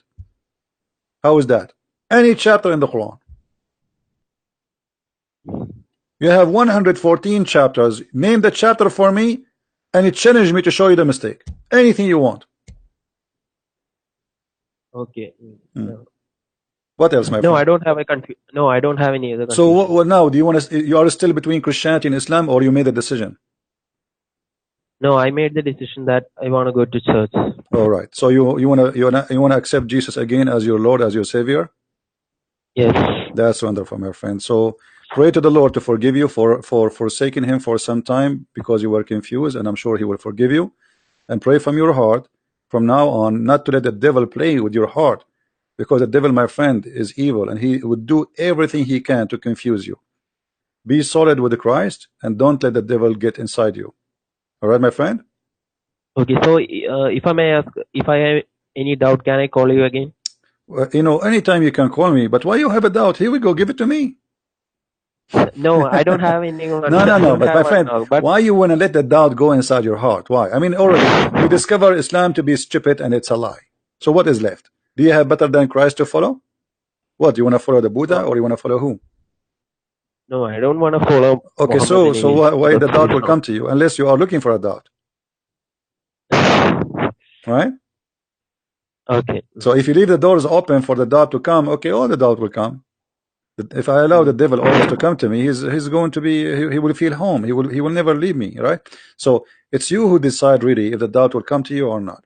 And for sure you can ask questions, and it's not Jesus said read the books, because we are different from Islam. Islam is religion against reading, against knowledge.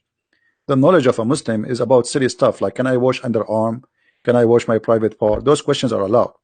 A question about God, about religion is forbidden in Islam. The second you ask a question to question, it's forbidden. The second you ask question to be stupid, like how many times I need to go around the Kaaba, why the prophet, what the prophet he said after he kissed the black stone, silly questions. So there's a question to copy paste and to follow blindly, and there's a question to learn. In Christianity, question to learn is what is important, not a question of stupidity.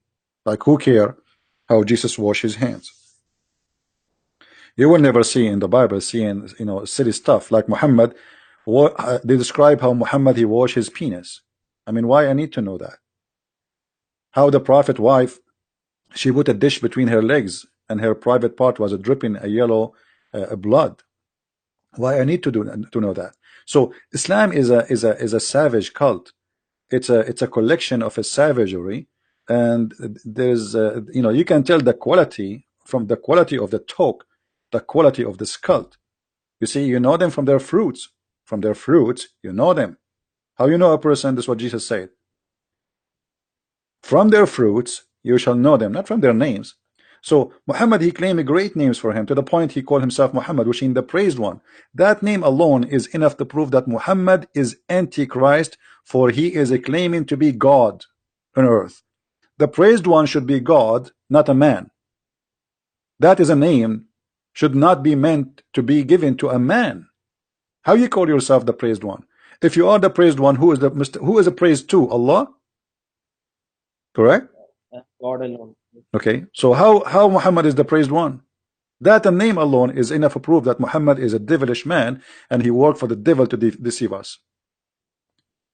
I heard in your previous videos that it says praise for Allah and the Prophet. Sorry, again, say again. I heard in your previous videos that it says in the Quran that the praise for Allah and the Prophet, because that's a false statement. Praise for Allah? Or some listen to the something. Listen to what the Allah and the and you said once that why should we listen to the Prophet? We should only listen to the God. Yeah, the prayer. Muhammad, he says, he claimed that you pray and your prayer will be displayed in front of me. The Muslim, they said to him, how we will pray and you are going to be dead? Pray on you. I mean, what is that? You will be dead. He said that all your prayer will be submitted to me, and this is the hadith in front of us. And here the translation is lying. They are saying to in the translation, invoke many blessing on me. In fact, it doesn't say. It says the word salah, and salah mean pray. So invoke many prayer to me. And they said to him, well, you will be dead. Your body will be decayed. So what do you mean? He says, we prophets, our body is preserved and all your prayer will be sent to me. Now who is Allah and who is Muhammad then?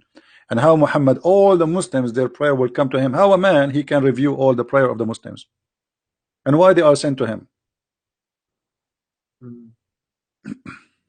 All right? Okay.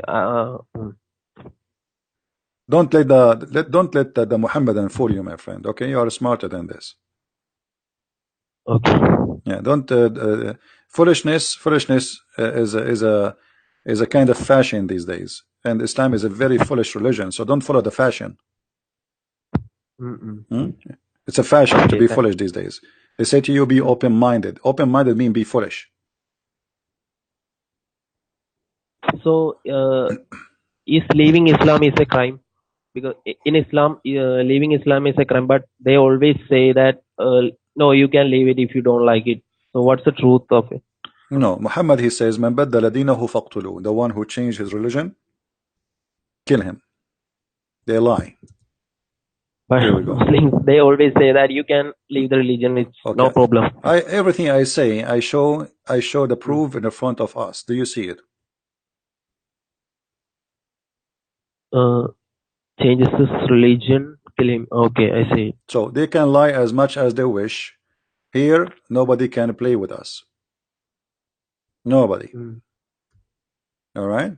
And those Muslims who speak to you, tell them, what about me? You know, you come and debate this person, and let's see what you can do. Okay? I heard in a debate between a Christian and a Muslim, the scholars, and they were talking about the Jews, the book of the Jews and the Quran itself talk the same about the about Moses and all those prophets, because no, the first I'm talking about the first 5 chapters of the Bible is different from what's No, taught by the everything in Jews. the Bible is different from the Quran. The Quran is a stupid book. There's nothing to share with the Bible. Muhammad, he stole some stories from the Bible, but they are not the same. So is the first book in the example, Bible and the text of the Jews the same? the Bible, our Bible is the text of the Jews in the same time. When we say the Bible is the book of books. It's not one book. So when we say the Bible, we mean the Torah too. Yes. Okay. The first 5 books so of the book Bible. of the Jews, you see, because Muhammad is a liar, he did not accept the book of the Jews before him. But for us, we accept every word in the book of the Jews, which is the Torah. For sure, there's other books which is not really, even it's not holy for them, you know. So we accept the books, and we call it the Bible. The Bible is a collection of books. Okay, thanks. All right. Anything else? No. All right, my friend. Thank you very much for calling. Take care. Happy for you that you regain your faith again, and you became and you accept Christ to be your Lord. All right. Stay firm. Don't be a fool.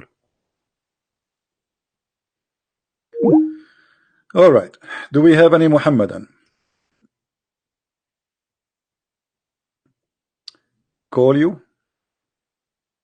Okay, what is your name? Are you a Muslim? Perisari?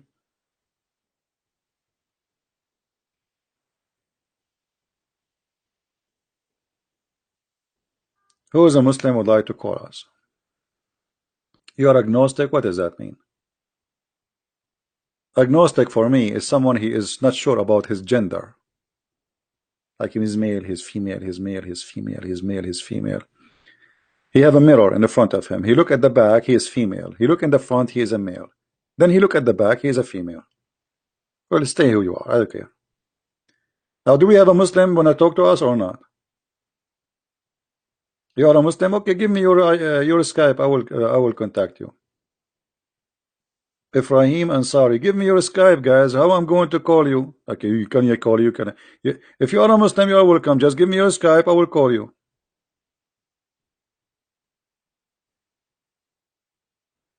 Stop laughing at not religious people. I have the right to laugh. If you don't like it, you can leave.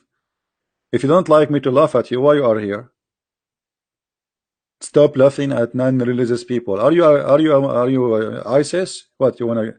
What are you making a threat? I'm free to do whatever I want. You non-religious people, you laugh at the Christian. Laugh. Why we cannot laugh at you?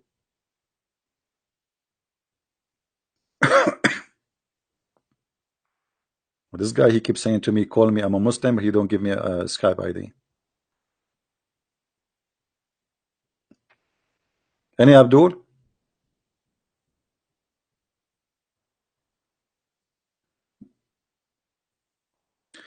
Where I start reading the Bible? Well, the most important is the New Testament. The Old Testament is about the previous history of the Jews. So first you finish the New Testament, and then to learn more about the history of the Jews and the prophets who came before Jesus, that that will take you to the Old Testament. But for sure, the first you learn is the New Testament. Mr. Fadi, he's saying, you are laughing at you are making fun of the people who have a weak brain from the foreigners.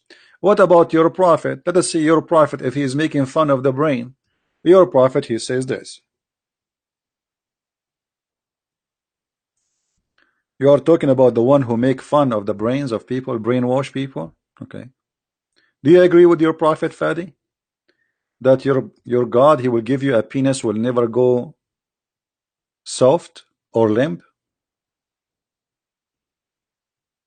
Do you agree with this, Fadi? Do you agree that Allah will import hookers from hell?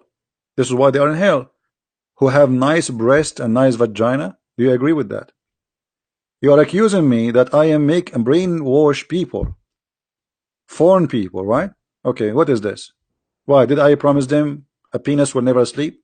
Explain to me, what is that?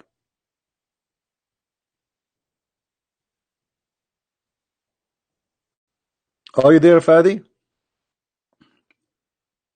Is that a brainwashing, or this is something good? This is why ISIS, they want to kill themselves. They don't worship Allah, they worship their penis. All of them, they want to get this penis.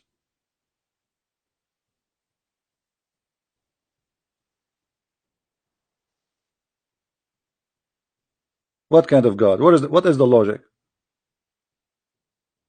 And how you can sleep if your penis is like this? Especially if it's endless.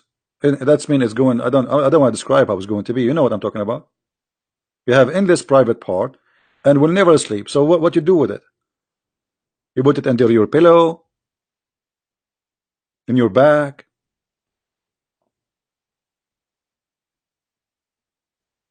Hello.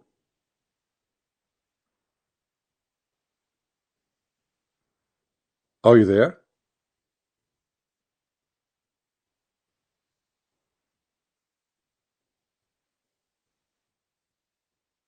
Look what Fadi guys. Look what Fadi said. Hold on. Let me show you the comment. I wish Fadi he will comment in English, not in Arabic, so he can laugh with me. But it's okay. We will translate. The one who will laugh at the brain is not the one who say things we will get in heaven. Those things will get in heaven.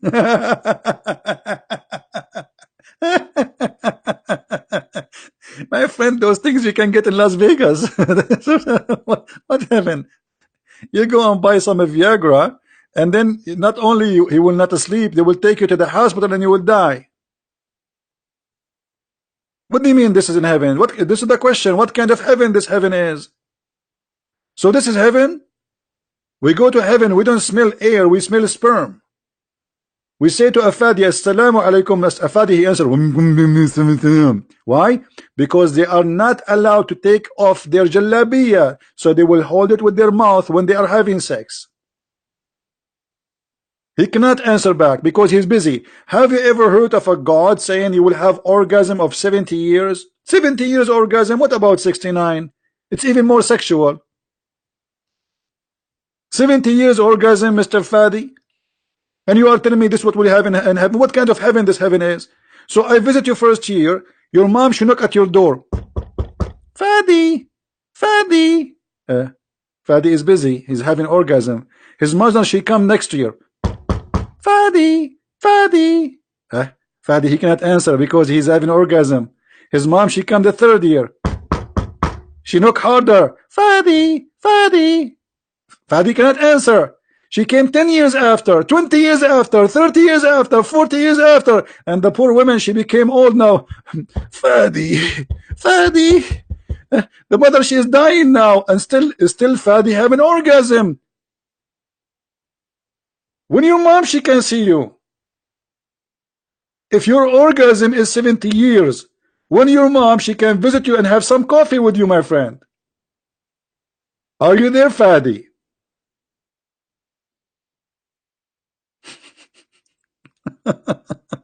And you are talking about a brainwash?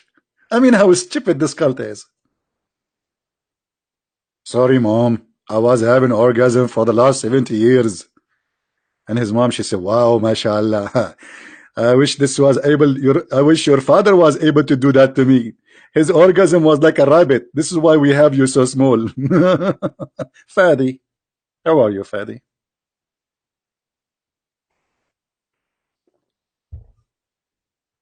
This is a religion?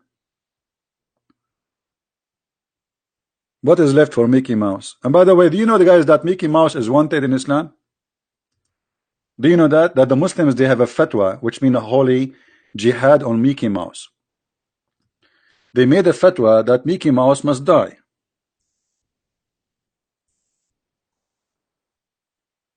Let us find the fatwa. Hold on.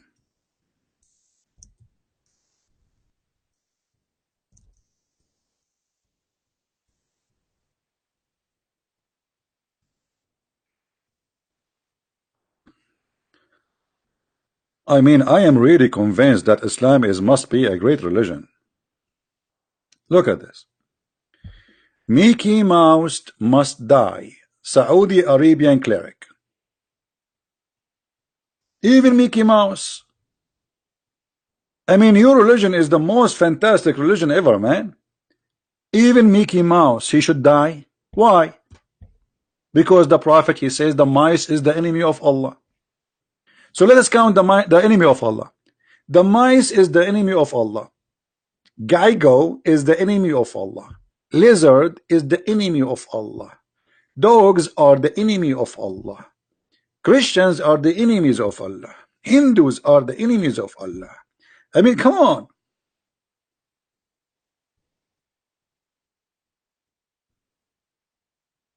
Hello? Mickey Mouse? And by the way, for those who they are asking, Mickey Mouse saying hello and he's next to me and he's okay, okay? But he's hiding because of the Muslims.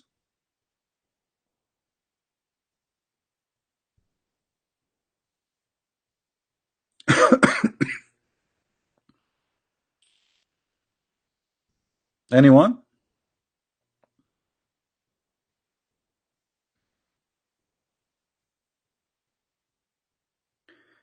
ممكن سؤال? My friend, why you don't give your question in English? You are in an English forum, and you guys, the Arab guys, you are giving me your questions in Arabic. So we want people to see your questions. Don't you know how to write it in English? So what's the point if you don't speak English? You are here. Why you are here?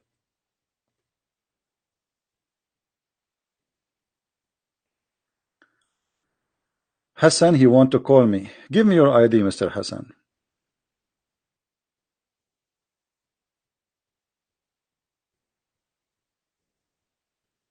He sent me invitation. Okay, hold on.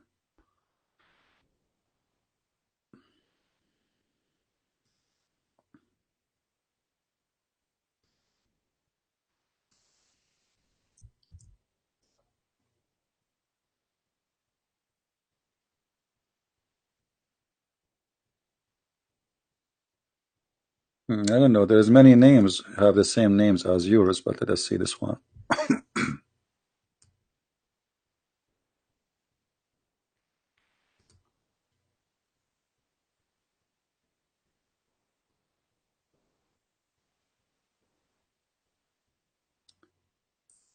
Are you the one end with R or the one end with Ali?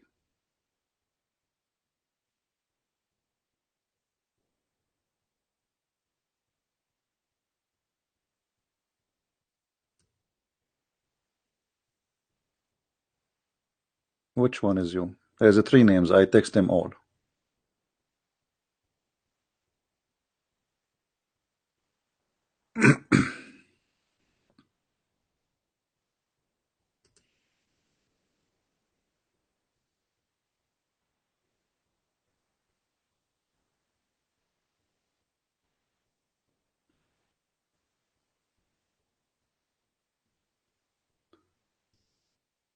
So Hassan, did you get my text or no? Well, I text. There's three names, Hassan Karbala. I texted the three of them, but I received no answer.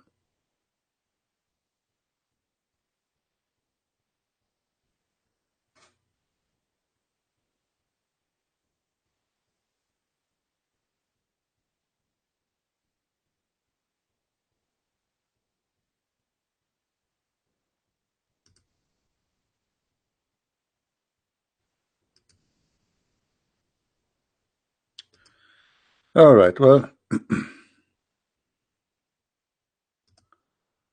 look like Hassan, he cannot text me for some reason. Any Muslim would like to call me? Guys, I searched for Hassan Karbala. I searched. There's three names. I text them all. And there's one of them. He's online, actually. He's not answering.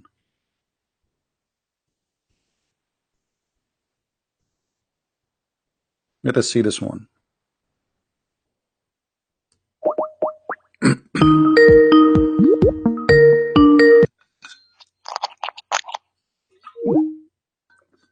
Here we go. Hassan, he answered and he hang up. Hello? Hello, good evening.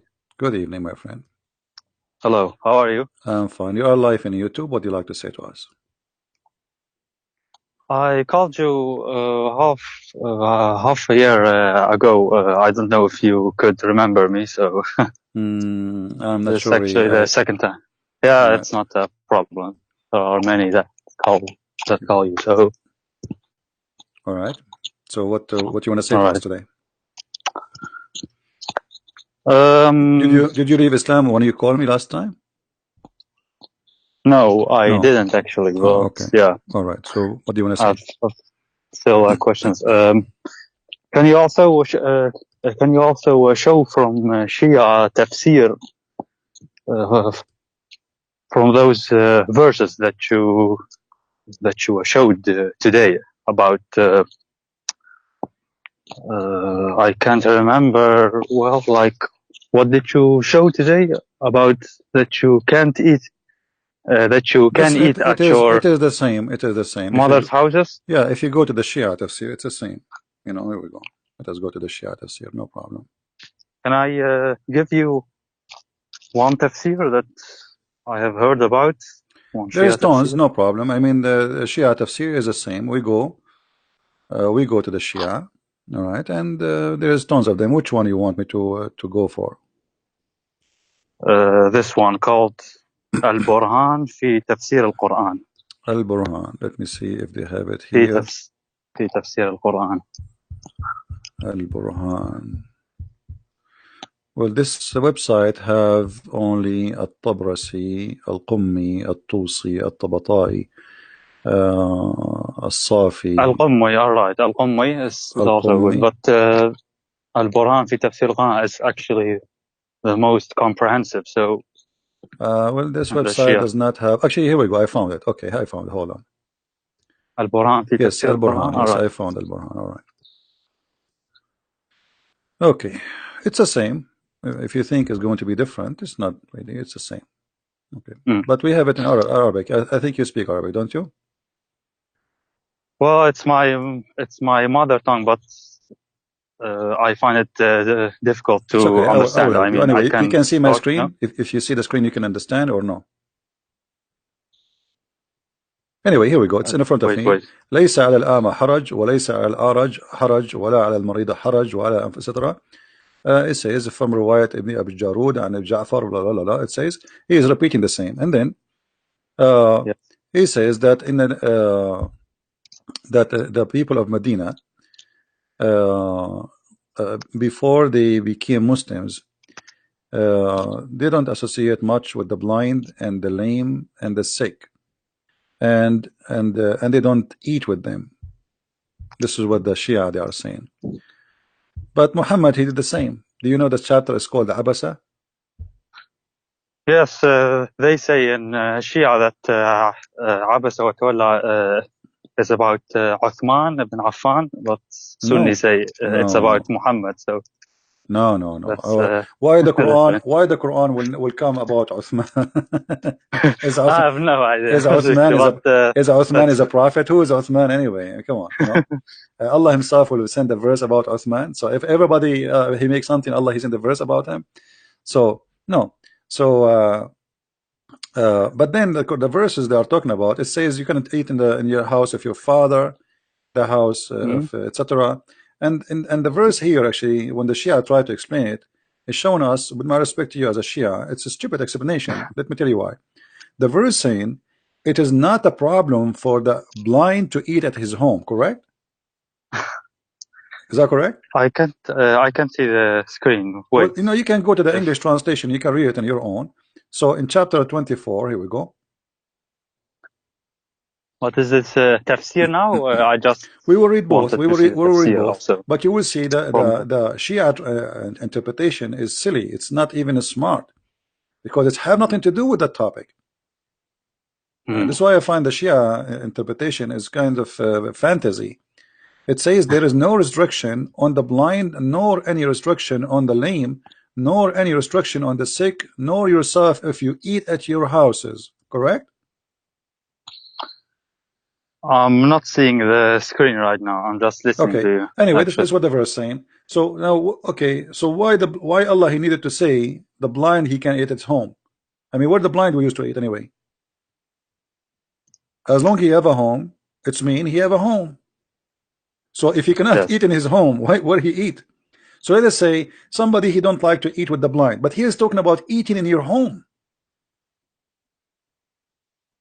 Yes. Okay, so what is the wisdom here?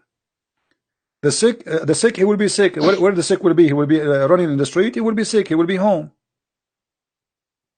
And then, actually, I've never heard of this verse before. So yeah, or about this passage. So yeah, that's it is the silly. reason that I became curious what it says. The interpretation in the Shia website have nothing to do with the verse itself. You know, what does it say then? Like, what does the interpretation say? Because it's talking about, you know, if they should eat with the blind or not. But this is not what the verse is saying. The verse saying that if you're blind, you can eat at home. This is how the verses start, correct? Okay. Okay. Yes. Well, so was the blind eating outside before? I mean, in the time of Muhammad, there was a Starbucks. They go and eat there. Where they eat? You know. Okay. And then eating in your mother house and your father house and etc. I mean, what is that? So the Shia, and always I notice about the Shia, when they come with interpretation, the Shia, they have Zahir wa Batin. You know what does that mean, right? Yes, I understand that. The outside and the inside. The Shia, they take the inside, right? Here, suddenly they want to take the outside. So they are moody. When they want, they take the outside. When they want, they take the inside. This is why we cannot trust the Shia explanation for anything, because they play games with the meaning. When they want, they make it about something else. It's not mentioned, and when they want, they make it about what is mentioned exactly. However, here the explanation is silly, and it does not give us any answer. And it's the verse itself is silly anyway. You know.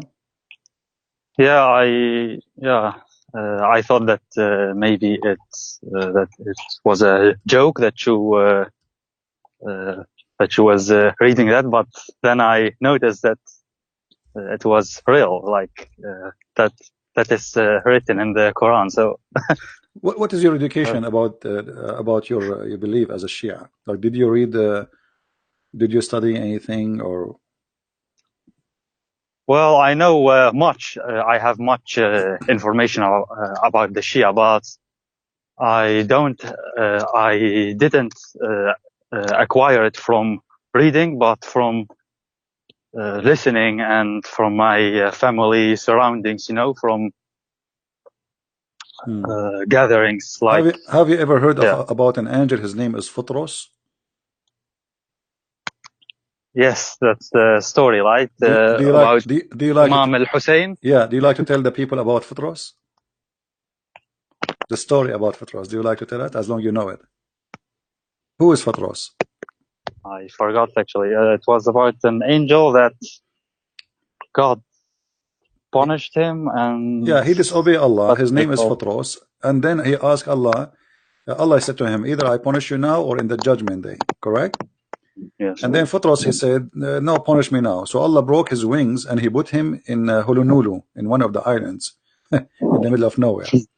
And then one day Futros, he was in his island, which is the Allah, he isolated him in, like it's like a jail.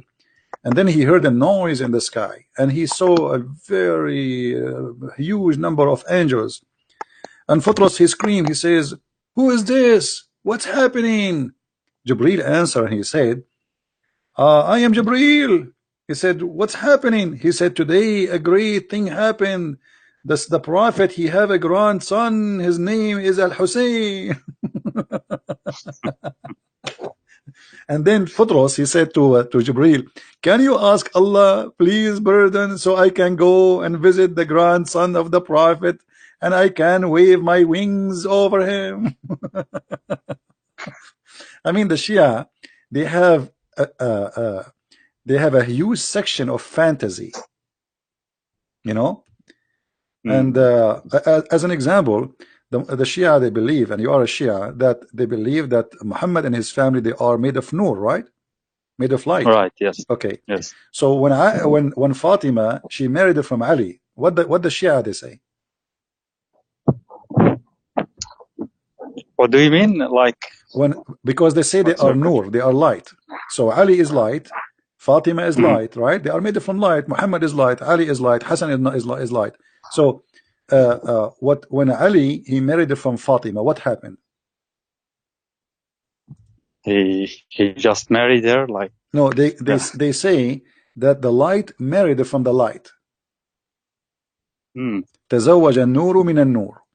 And this is why they say the Shia that Muhammad and his family, they are light, because the Quran says in chapter 33 verse number 46 that Muhammad is a siraj, siraj and munir, right? Okay. Yeah, so they claim that the Quran says that Muhammad is light, and this is the Quran confirmed that Allah himself is light. Correct?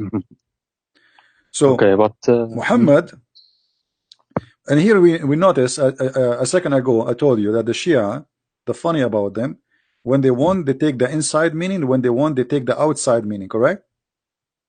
Here they took the outside meaning. They say, here we go, Muhammad is described in the Quran as a lamp spreading light, and Allah is light. And from that they say that Muhammad and his family, Ali, and I don't know why Ali became light too, because yes, Ali is the cousin.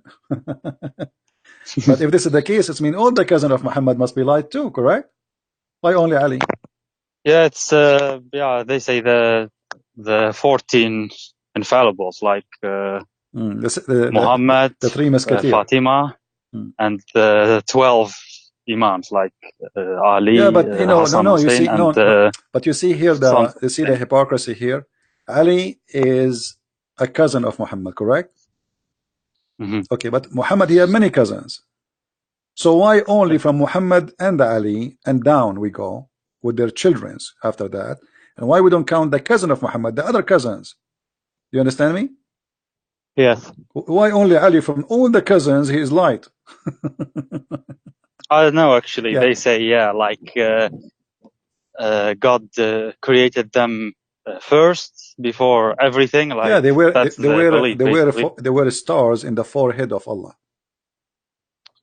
There were stars made of light in the forehead. Where is that? Ali and Hassan al-Hussein and Fatima and Muhammad, they were stars in the forehead of Allah. Okay, but is that a hadith or? Yeah. You know, so you know, there's tons of hadith about this. They say. But I wanted to know about Ahlul Bayt makhluqat nuraniya, which mean they are from light, but they appear in a human shape. You understand? So they have an appearance of a human being, but in fact they are not. They are made of light. Don't tell me you never heard this before. No, I know this. It's like I have many times heard this, but I'm not sure what is meant by light. Like, I don't know if nur is like the same meaning as light, what we mean now. Yeah, like, light, Allah himself. I don't know if that's. Yeah, Allah himself is light. Allah himself is light. And he is the source of all light, supposedly. And Ali and Muhammad and his family. And by the way, Fatima is not the daughter of Muhammad anyway. Since when Fatima became his daughter? What is the proof? There's no proof. Muhammad, he cannot have kids. Fatima is the daughter of Khadija, but she was the youngest of the children of Khadija. So she was called Muhammad because she is the youngest father. You know what I mean? Muhammad, he married Khadija. She have many husbands before him. She have children who they are in the age of Muhammad almost. So this is why we don't notice Muslims talking about the children and the male children of Khadija. They always mention female children. And the one they mention, especially the Shia, Fatima, why they claim that Fatima is the only one which Muhammad he have from Khadija. But Muhammad is a man, he cannot have children. And this is proven, he have all the wives after, he never been able to have any child from anyone. And Khadija, she was a lot older than Muhammad, so how Khadija she can give a baby? Khadija was 40 when he married her. He was 25. According to them, more than 45. What 40? And she have two husbands. And same time, it's not the fault of Khadija, because already Khadija, obviously, she have kids. But Khadija, she was old, and Muhammad, he cannot have kids. Muhammad, he married women after women after women after women, and then one day Mary the Copt, she got pregnant, and the Muhammad, he thought this is from because he was sleeping with her, but the fact it was not. Even Aisha, she told him, he don't even look like you. So Muhammad, he cannot. Even the Quran says that people, they used to him, that they used to say to him, you are the abtar. You know what abtar, right? مقطوع means Right. like cut. You are cut. You are cut off. They are making fun of his private part. Cut You off. cannot have babies, you know. So you are not What? man enough. Why? Because you cannot have children, you know. The abtar, I looked it up. Has different meanings. Like abtar means مقطوع الذنب, like without a tail. Yeah, it's Yeah, about penis, but that's a actually man, what. a man, he don't have a tail, do he? But another meaning is like بقي زواجهم abtar, like their marriage was You without can, any kids. yeah, you can use this word in many ways, but here, obviously, talking about him, he cannot have babies. It's obvious. So And this is in about Lisan abtar. al-Arab, I saw that abtar also could mean like someone doesn't have male children, like No problem. only females, and then Yeah, this is his surname will like, yeah, it's actually stupid maybe, but yeah, so maybe but look at this I don't verse. know. Regardless of the meaning, it's about him not having children. And look at the verse. Allah, he answered Muhammad, he says, the guy is saying to Muhammad, you are abtar, and Allah, he says to him, we give you a fountain. What does this have to do with this? What do you think? Like there's a guy, this is a chapter 108, Al-Kawthar. Yes. A guy, he says to you, you are abtar, and then you answer him, says, I have a fountain. What is this? A river, or Fatima, the daughter of Muhammad. Yeah, that's in the tafsir. Al-Kawthar, yeah, the Shia, see here we go, the Shia now, they give it, Al-Kawthar suddenly became Fatima. Why didn't say Fatima?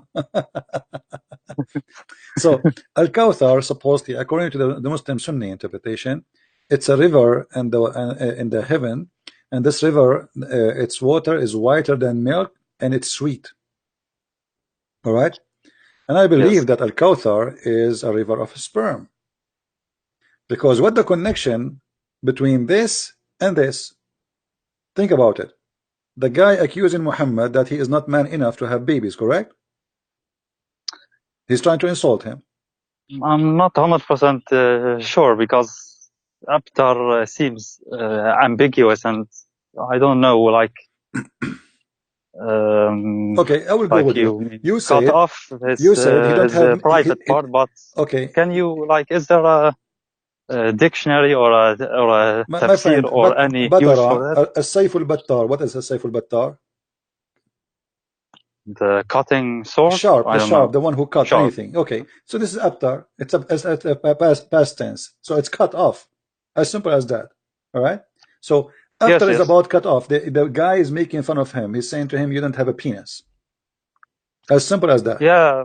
Okay. I mean, yeah, like in the street today, if somebody is rude, he say to a person, "You are not man enough. You cannot have sex."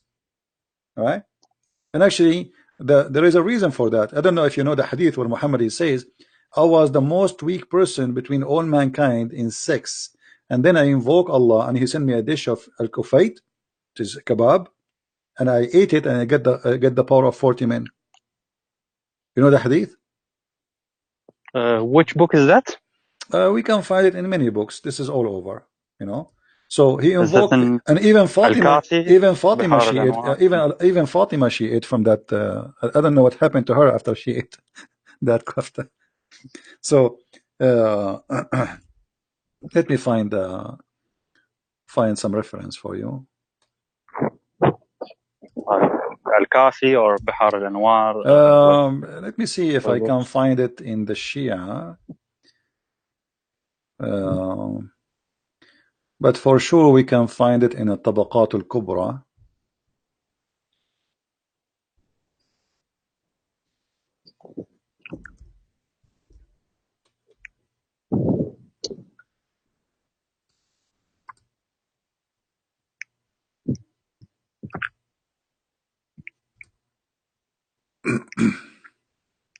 But have you studied the Shia books? Sure, we study everything. All of them? When you study Islamic law, you study all. You don't study only one. ذكر ما أعطي رسول الله من القوة على الجماع, mentioning the power the Prophet was given into sexual intercourse. It says here, the Prophet said صلى الله عليه وسلم كنت من أقل الناس في الجماع حتى أنزل الله علي الكفيت فما أريده من ساعة إلا وجدته وهو قدر فيها لحم أخبرنا محمد etc etc etc. And here he says, and I will translate for you guys, give me a minute. لقيني جبريل بقدر فأكلت منها وأعطيت الكفيت قوة 40 رجل في الجماع. Translation: Muhammad saying, I was the most weak person between all mankind in sex, and then I invoke Allah, and Allah he sent me a dish of al-kufayt, like shish kebab, kufta, you know, and I ate it and I get the power of 40 men. Allah he sent it to me with Jibreel. Every time, every hour I needed, Allah he sent it to me. Okay, and after he ate it, he got the power of 40 men. And here they are saying that Muhammad he used to have sex with 9 wives in one night. Okay, this is. And here, which book? What's your name, by the way? You can call me Hassan. Hassan, no problem. So Hassan, here you can tell why somebody want to exaggerate about his sexual power unless he's trying to cover up something. You know what I mean? I mean, why you are telling people, why Muhammad is saying, I was the most weak person between mankind in sex. So, obviously, he has a problem. Correct? But yet he claimed that after he prayed to Allah, Allah he sent him this dish of kebab and he ate it, and since he ate it, he got the power of 40 men. But his wife Aisha, as usual, she got him busted. Aisha, she says that the Prophet he used to imagine himself having sex, but in fact he was not, because Muhammad, when he start exaggerating about his sexual power, women they talk, and the women they ask Muhammad, wives, how was it yesterday? We heard that he did boing boing to all of you in one night. Look what Aisha she was saying to them. The Prophet continued for such and such a period, imagining that he had sexual intercourse with his wives, but in fact he did not. Do you see it? Yeah, but this is Bukhari, and yeah, but it doesn't matter. We have to connect. You see, for me, I don't care if it's Bukhari, Sahih Shia or Sahih Muslim Sunni. It doesn't matter. All is garbage for me, with my respect to you. But at the end of the day, there's no smoke without fire, as they say. Correct? Is that correct? Why Aisha she's saying that there's no smoke if there's no fire? Correct? So this smoke is coming from where? Why Aisha is saying such a thing? Aisha she is confirming here for us that Muhammad he have a sexual problem. He imagined himself having sex. So she is saying that the reason he was bewitched, a black magic, but we know that the black magic is not exist. So what was the real reason? Obviously Muhammad he go outside in the street and he claimed that he is a hero. Yesterday he have sex with all of them, and then when the women they speak to the women, they say he did not even touch us yesterday. What are you talking about? So now how they can cover the lies of the Prophet? They claim that he was under black magic to the point he think or he thought he's having sex, but in fact he did not. And as long as we are talking about sex, you know that your Shia, your people, they believe if you wear black shoes that will affect your sexual private part. You know that, right? I have heard that previously, yes. Yeah. Do you believe in it? Like, I'm not trying to make fun of you. I'm just trying to explore. You know, like I really, I don't know. It's so confusing. So many, like even between. I have to admit, even between Sunni and Shia, I think like, why do we Shia hate Aisha so much if she was the wife of the Prophet, and then she suddenly became like because evil she made the war against and Ali, obviously, Shia, they worship Ali. There's no question about that. Shia is an Islamic religion born of Islam, but they change. Well, the Sunni, they worship Muhammad. They claim he's a prophet, but the fact they worship him. The Shia, they worship Ali and his family. Yeah. Yeah. Okay, but now, according to you as a Shia, which book you consider is the most accurate? Is that Al-Kafi? Al-Kafi, yes. Okay. Well, Al-Kafi is full of madness too. I mean, Al-Kafi. So, do you believe Al-Kafi is accurate for you? Do you follow it, or you just say? I haven't read it because, I don't know. I find it difficult to read Arabic books. I can read, but Yeah. As an example, in the book of Al-Kafi, Muhammad, he sucked the nipples of his uncle, and he gave him milk. Is that a true story? I've never heard of it before. Okay. Do you think really this is a true story, or this is fictions of the Shia?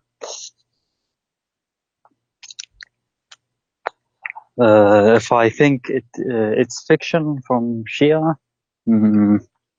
Yeah, same time, like same for Al-Hasan. Al-Hasan, he used to suck, he used to feed from the finger of the Prophet. Let me try to find the hadith. Hold on. Al-Hasan, sorry, Al-Hussein, not Al-Hasan. He used to suck the finger of Muhammad for 2 days or 3 days non-stop, which means he feed from the finger of Muhammad. Okay, 1 second. Like you are showing it on the screen. I'm just or looking not? for the hadith. I just remember it, so I don't know the exact number. But as I know that this is mostly in volume number 1 of Al-Kafi, page 400 something. I don't remember exactly, but I will find it. Hold on.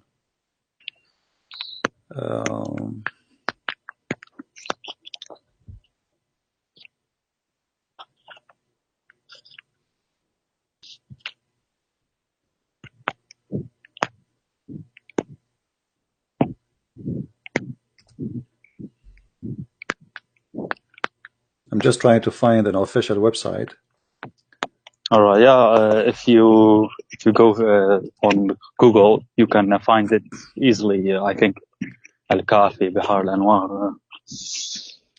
Yeah, in Arabic. there's many actually, but I want to find a Shia website, not just a website. Okay, let us see here. Because when you search for a hadith, and I remember hadith very well, always you find it in the Sunni, not. Anyway, it's al-Baq. I found the reference. It's Al-Kafi, volume number 1, page number 386. Kitab al-Hujjah. So Al-Hussein, it says, الحسين لم يرضع الحسين من فاطمة عليها السلام ولا من أنثى. Al-Hussein, he did not suckle from any female, neither from Fatima, but he used to be brought to the Prophet, and the Prophet, he put his finger in his mouth and he sucked it with what is enough for 2 days or 3 days. So Al-Hussein, Really? Al-Hussein, yeah, Al-Hussein, he never suckled from his mother. He never suckled from any female. He suckled only from the Prophet finger, and each time he suckled from the finger of the Prophet, he suckled for he get what is enough for 2 days or 3 days. What is meant like suck? Like, he sucked his finger. The Prophet, he put his finger in his mouth, and then Al-Hussein, he suckled it, and then that will be enough supposedly for 2 or 3 days as food. All right. Yeah, actually, I think I found it. I can. You can search it anyway. You can search it for it afterwards. I can look it up. Yeah. Yeah. Anyway, there's the Shia. They are not better than the Sunni. So, like, let me ask you, Hassan. So, what do you think now? Like, I mean, I don't know. Are you still a Muslim, or what are you?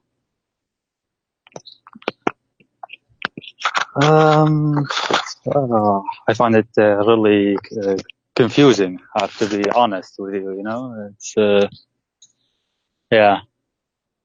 So, But I don't know. There's actually not one single religion of which I'm really convinced. You know. let us Like, focus okay, right these now. are. Let us focus now in what you have as a Shia. So, you want to stay as a Muslim Shia, or you decide to leave?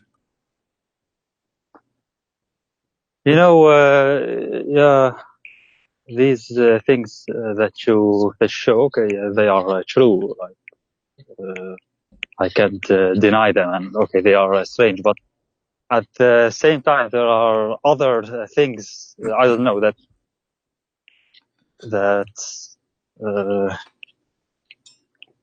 keeps me to the belief, maybe, or Like what? yeah, we are brought up with the love for Al Hussein, And this is, especially him. you know, it's people you do not know them, and you know, and you grow up. You know, if you repeat, "I love somebody," you believe a lie. But who was Al Hassan al Hussein, and you know why Al Hassan al Hussein they became a center of a religion? I mean, who are they? Like, do you know Al way? Hussein, like they say, is the mercy of Come on. Allah, and Yeah, right. You see, there is they go tons. to Karbala, you know. All the hadith about Al Hassan al Hussein, I guarantee you, they are fabrication. Ali, he appeared in many places in the same time. Stories of Ali doing miracles. Ali, he can shake the doors of the whatever. I mean, Ali, he can do things nobody can do. Hassan, Hussein, the heaven dancing for Allah, Al Hussein. Oh, no, come on, this is just nothing but a pagan practice. The what happened when Islam came to, especially to Iraq, specifically to Iraq.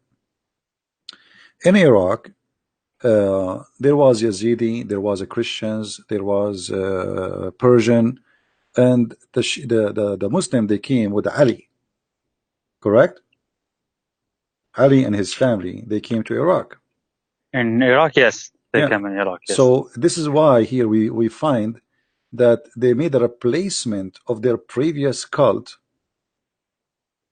like the Yazidi, etc., and they needed something spiritual, so they changed God by a new God. Okay, we got rid of the previous God, now we have new God.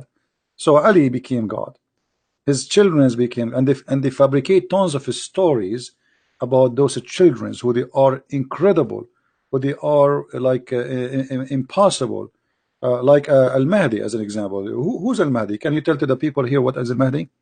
The Shia, they talk about Al-Mahdi too much. Al-Mahdi in Shia, like in Shia, they believe like it's the 12th Imam. He's infallible, Ma'soom. He has knowledge about everything. Actually, the same knowledge as Muhammad, like it's the same, and he lives on the earth, but you can't see him. Like that's the Shia belief. But the Sunnis believe that he has to be born. What they say? In the Sardab. He lived in the Sardab. No, that's actually a misconception, like a misconception. No, he lives like freely on the earth, but they say we can't see him, but he can see us, he can hear us, but we yeah. Okay, let us make it simple. The idea of Al-Mahdi is nothing but fiction. First of all, they don't even know who is he. They give you different names. As an example, what is the name of Al-Mahdi mother? Nargis, right? Some people, they say her name is Maryam. Some they say Nargis. How he was born? Let me recall. It was a miracle. From the side of her leg, correct? From the side of her leg. I don't know that. Yeah, from the side of her leg. You know, there's no way Al-Mahdi is going to be born of a vagina. Hello. So you see, all those stories is nothing but fabrication. So the guy, he might be exist as a person, But then, obviously, the caliphate at that time, he kidnapped him, he killed him, because many people, they follow him, and he disappeared. And then the Shia, they start saying, Al-Mahdi, he took the book with him, he will come back, he can see us, we cannot see him. But it's an idea which is a silly idea. Why Al-Mahdi is still alive and he's not a human? Is he human? Well, according to the Shia belief, he's a member of the Ahl al-Bayt, so that makes him not human. Yeah, so he's made of light. Yeah, but why? So why Ali is dead? Who is more important, Al-Mahdi or Ali? Why Al-Mahdi is the one who disappeared and he went in the Sardab, and you say that he's alive, he's in the earth, but we cannot see him. And not only that, he have the book with him. Is that correct? All books. Okay, what Injil, also the Torah. They say. Why he have the books with him? Actually, we are the one who need the book. Why he have it with him? Why he took the book? I don't know. I mean, come on, leave the book for us. So, according to them, the Quran. I heard that he will give it to Jesus, because Jesus in Shia Islam he will. Why also he need to give it to Jesus? Jesus do not need the book. We need it. But I'm not sure about that. So maybe friend, I'm not sure about that. Yeah, the Shia. I think the Shia is a collection of fictions, and tons of stories. Nobody knows where they are coming from. The same as Futros, the same as fantasy miracle. If you go on YouTube, I wish I can play for you some videos of the Shia. You will not believe it. The word football is coming from Al-Hussein. Give me the titles. The word Ali, the word the airplanes is coming from Al-Hassan. The word etc. The cell phone is made by Ali. I mean, it's beyond stupidity. It's crazy. Just go search on YouTube and laugh. As long as you understand Arabic, I mean, you would die laughing at the fantasy they claim. So they created a new image of the family of Muhammad, and they made them like gods on the earth. And now you will see that Shia didn't cry for Allah, they cry for Al-Hassan, Al-Hussein, correct? Yes. Why? Who are they? I don't know. They say, like, if you cry for them, your sins will be washed away, See, so look what happened. The Muslims, the Sunni, they have different worship. They worship the black stone. They claim that the black stone, if you touch it in the Yemeni corner, forgive your sin. Muhammad, he told them, if you say the name of Allah 33 times, Alhamdulillah 33 times, etc., Allah will forgive your sin. I mean, each one of them, he have his own stories for forgiving sin, but both of them the stories doesn't make sense, and it's silly.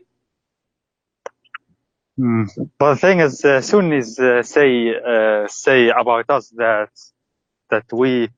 Shia commit shirk, but they themselves commit shirk too, like kissing a black stone. And Muhammad, like you showed. You see the Shahada itself. So they are actually hypocrites. Both of you commit shirk, because both of you say Shahada. The Shahada itself is shirk. You associate the name of a man with the name of a God, correct? I mean, why in order to say Shahada, I have to say the name of Muhammad? Now, in the case of the Shahada of the Shia, they added the name of Ali. Yes. Correct? So now the Sunni, they added the name of Muhammad. The Shia, they added the name of Ali, and etc. Blah blah blah blah. I mean, the Shahada of the Shia is long, and even at the point became now you have to curse Abu Bakr. Yeah, okay, that's true. It's a cursing party. Actually, you have like a shortened version. Ashhadu an la ilaha illallah, Muhammadan Rasulullah, Aliyun Waliyullah. Like that's yeah, but then you have simplest form, and then you have to start cursing. No, also أشهد أن عليا وأولاده المعصومين حجج الله, like that too, and cursing. Oh yeah, that's true. I mean, what kind of what this religion? I mean, you have to curse. It's a madness. And if you like, you see, I wish all people they understand Arabic. If you understand Arabic, you will die laughing from the comedy between the Shia and the Sunni. If you watch, there's a guy. His name is Yasser Al Habib. You know him? Yeah, sure. This guy is so good. But he's crazy. I don't know. I don't know. No, he's not crazy. No, he's not crazy. He's not. The crazy is Islam. It's not him. It's not him, my friend. let me tell you. You see, if you go to Yasser Al Habib, he says that in the video that Hafsa and Aisha they killed the Prophet, correct? Aisha, right? Not Hafsa. Aisha and Hafsa, yes, both of them. They are even the Quran. You know, because the Shia, what the Shia they say? They say the Shia, the Quran says that Sagat Aymanahum. Do you know what does that mean? Aymanahum is like the right side, but the yeah, first Aymanahum is their heart. So their heart decline Allah. They become kuffar. All right. So the Quran confirm that Hafsa and Aisha both they became kuffar in the sight of Allah, to the point he made a threat that he will wage war in them, and he will send Allah and Jibreel and the believers and every angel in this earth to fight against two women. I mean, here this verse alone, Hassan, should be enough for you to leave Islam. A guy. That's in the Quran, okay, but what does the Shia tafsir say? It's a saying, but it's more aggressive against Aisha. It's all about Aisha. She is ugly, she is evil, she is blah blah blah. You know the story. But here, the story here, regardless of Shia or Sunni, if two women they have a problem with their husband, what kind of a man he need the following support against those two women? I don't know if you can see the screen. Wait a minute. If ye two turn in repentance to him, your heart are indeed inclined. But if you back up each other against him, which means Muhammad, truly Allah is his protector, and Jibreel, and every righteous among those who believe, and furthermore the angels will back him up. I mean, if you hear this, you will think that this is a war will happen between the Soviet Union and the Muslims, between America and all the Muslims, like somebody have nukes. You know what I mean? You need Allah and Jibreel and every righteous and all the angels to support you against two women. They are 5 foot tall, and they are your wives. You know what I mean? Yeah, for me it's confusing. Like, why are they his wives? Like Aisha and Hafsa, and both are like so much hated in Shia Islam. Like, sometimes I think, like, why did God choose that? Like, and not only that, actually, you know, I don't know how much you know about the Quran, but the Quran, based on this, you know, if Aisha and Hafsa they are bad, isn't it the Quran says وَالْخَبِيثَاتُ لِلْخَبِيثِينَ? You know what does that mean? You know what al-khabithat means? I know what that means, yes. Okay. Like can you translate? Evil, or okay. The evil so for the evil. If both are evil, and the Quran says that Allah make the evil women marry evil men, so how Muhammad marry them? Unless he is evil too. I guess Shia say this is an exception, like for what exception? Muhammad That's and it. Ahl al-Bayt. No. It says, you know, like the translation of the Muslims is very funny. The al-khabithat, the filthy bad ones for the bad ones, which means there's no exception. Doesn't say. Do you see in the verse any exception? Doesn't say any exception. That's it. The bad ones will marry the bad ones. So Allah will make it. It's like a destiny. So Allah will make the bad women marry a bad man, because this is what they deserve. Then we find that Aisha and Hafsa, both of them, they are khabithat. So how this is work? This is why we say the Quran is a joke. You know, bad women, they marry bad men. It's a destiny. So if Muhammad was a good man, and his wives are bad women, and the Quran says Allah will make always bad men marry bad women, and bad women marry only bad men, and vice versa, and the good men, they will marry good women. So was Aisha and Hafsa bad or good? When their heart inclined and they have a strike against the Prophet, and the Prophet, he made verses claiming that Allah, he sent it to him. Oh yeah, and Shia Islam, it's like blindingly obvious. Yeah, and you know, both of them here, they are in trouble because the Quran for the both, for the Shia and for the Sunni. I know that the Shia didn't agree with the whole Quran. They say there's corruption in the Quran, but it's still, you know, it doesn't matter really. It's as you see. The Shias, I can remember, like there was Quran Ali, Quran Ali, Quran Fatima. There's many Quran. Like beside Hafs and Qasim, but somehow it got lost. But no, they burned it supposedly. Quran It Ali was burned. was chronological, as I can remember. It had a different. Obviously, all the Qurans are yeah, different. it was different. All of them, every book was different because Muhammad, he did not give one Quran. You see, Muhammad, because he's a fake prophet, false prophet, he cannot recite the same verse twice correctly. This is why in the Quran it says in chapter 2 that any verses we abrogate or cause to be forgotten. Why he abrogate or cause to be forgotten? Because Muhammad, he cannot remember a verse you know, twice. So one he say it this way, the other time he say it different way. So the Muslim didn't notice, and the people didn't notice that. And in order to cover himself from the lies he keep giving, he said, well, Allah, he caused me to forget Quran, but he will give me something better and similar. Something better or similar. So what the point of forgetting? Yeah, the Quran says that, chapter 2 verse 106. Okay, but in the Shia, we believe I mean, the Shia believe that they have all knowledge. Like, yeah. No, it's the same. Look, same knowledge as Allah. The Quran is clear. Any verses we cause to be we abrogate or cause to be forgotten. All right. And the reason for that, even the Sunni, they agree that the reason for this, because Muhammad, he used to say something in the morning, and then he changed his mind afternoon. Let us go show the English translation for people so they can see with us. And I will use the Sunni because this is the only one in English in this website. So you will see that the kuffar, supposedly the Arab, who they are not believing Muhammad, they do not believe in him because Muhammad, he is obviously, it's obvious that he is lying. He says something in the morning, second day he changed it. You know? And why Muhammad will change that fast?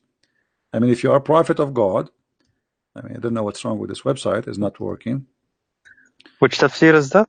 You can go to Ibn Abbas. Ibn Abbas shared by both. You will see. I don't know. Shia say that he's yeah. Ibn Abbas, they cannot say he was Shia, he was Sunni. I mean, actually, they claim that Ibn Abbas was a Shia because he's from the family of the Prophet too.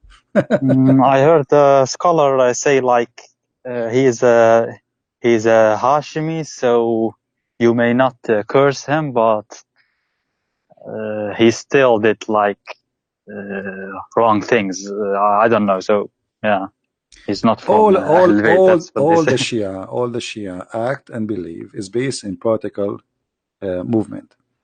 It has nothing to do with religion, but they made the political agenda a religion. All of this because, you know, Ali, he wanted to be the caliphate, and Aisha, she opposed him, and Abu Sufyan and his children, they oppose, etc.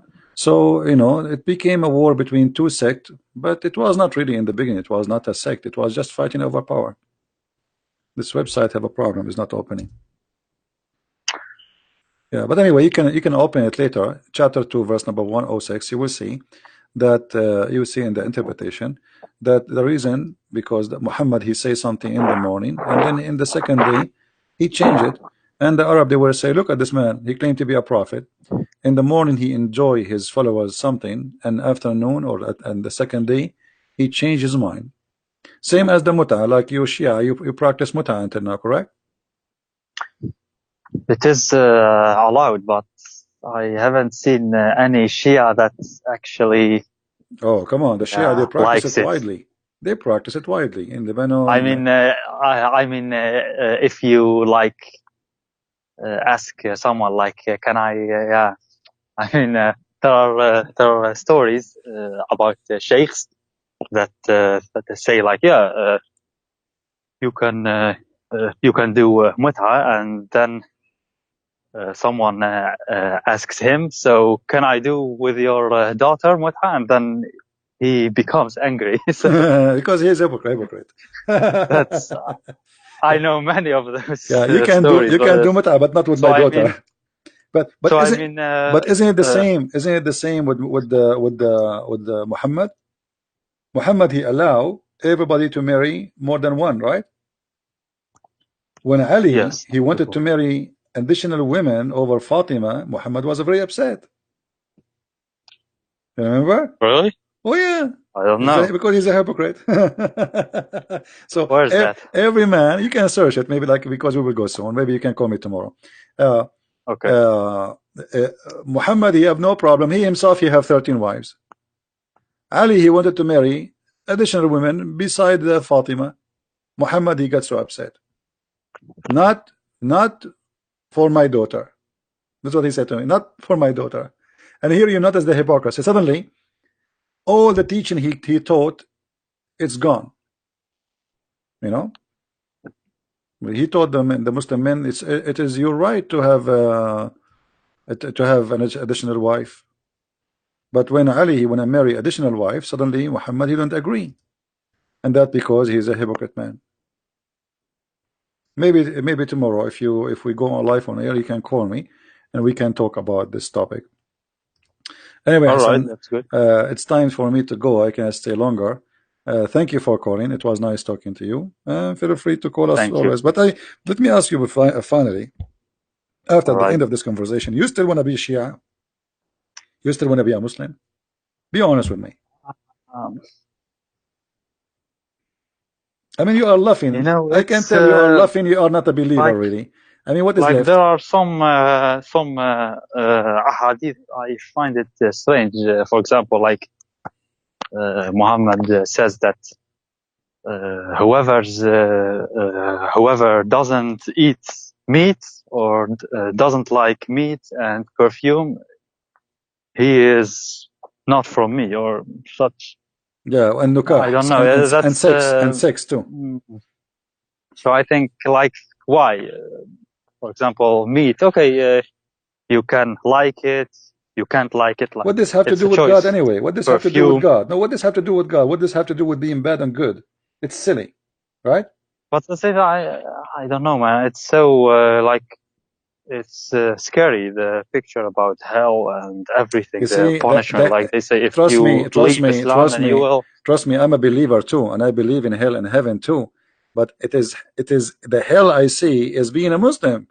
I mean, the heaven Muhammad he promised you is nothing but a satanic heaven. What kind of God? What is religion? You know, I will go to heaven and right away I'm holding my penis, and women they are taking off their clothes and their legs is up. I mean, isn't it obvious this is satanic? What Satan? If you believe in Satan, if you believe in evil, then you should know that it is Satan who tried to seduce us and tempt us by having many partners and sex with everybody and party. So it's obvious. I mean, this is not heaven. Even God, when he created Adam, he created one Eve, correct? Yes. Okay, so if God can make Adam happy with one Eve, why he need to make hundreds of Eves for me in the heaven when I come back? And tens of thousands of little children. Shia too, or only both. Sunni? No, like no, in Shia and heaven? Sunni. No, both Shia and Sunni they believe in the virgins. Yeah, Oh yeah, oh yeah. Both of them they believe, and but their numbers is different, but it's still the same. And the Shia heaven is more fantasy, more crazy actually from the Sunni. So, I mean, this is obvious. This is satanic. This is not from God. I mean, it's against the nature of God. The promises. You see, if I come to your house, and let's say you have a birthday, okay, and people come in to give you gifts. Everyone he give you a gifts of his choice, correct? But the gift is giving you idea about the person who gave the gift. Do you agree? Yes, sure. So if I give you a book which is the Bible, that's mean I'm a Christian, I'm religious, correct? But if I give you a DVD of porn, what is that will give you an idea about me? You know what I mean? That's mean the gift is telling you what is the interest of the one who gave you the gift. Correct? I remember something about Huriyat, like they say, like, oh, wait, let me recall. They say, like, in Jannah, like there, you have music in Jannah, but it is like much better than the music here. They will sing for you. They have one songs they repeat. They have one name. They have one height. They have one face. They have one look. All of them they dress the same. You know, etc. So all of them is the same. But what I'm trying to say to you, when somebody his gift is about sex, isn't it? This is telling you who is he? Yes. The Holy God, his gift to you is sex. Why? He think you're a dog? He think you are what? I mean, what is that? So sex is exist, and it is God gift to us for the reasons of to reproduce. God, he made Adam and Eve so they can be a couple, they can have a family. And the joy of sex was as a let us say as an attraction for the men and the women to live together and to reproduce. But in the heaven there's no reproduction according to Islam. So what the purpose of this? Where can I find this about the Shia, like the heaven and how it looks like, and these details that you mentioned? Like, I want to know in Shia Islam, like Al-Kafi or Bahar Anwar. What there is actually many source for the Hurriyat, but both the Shia and the Sunni they believe in that. And maybe tomorrow, if you call me tomorrow, we can go and we can discuss more, because I'm really interested to see you leaving this cult, because I can tell now you are not making decision. But and I don't know really why you are not making decision yet. Because I don't have, like, you know, it's about the Shia Islam, and there isn't like much information about it. If you look, like, for example, David's videos, David Wood, it's about Sunni Islam. Yours are mostly about Sunni. Because they are the majority, they are the biggest number of Muslims, you know. So for me, like you asked me, yeah, it's the difficulty is, I don't know.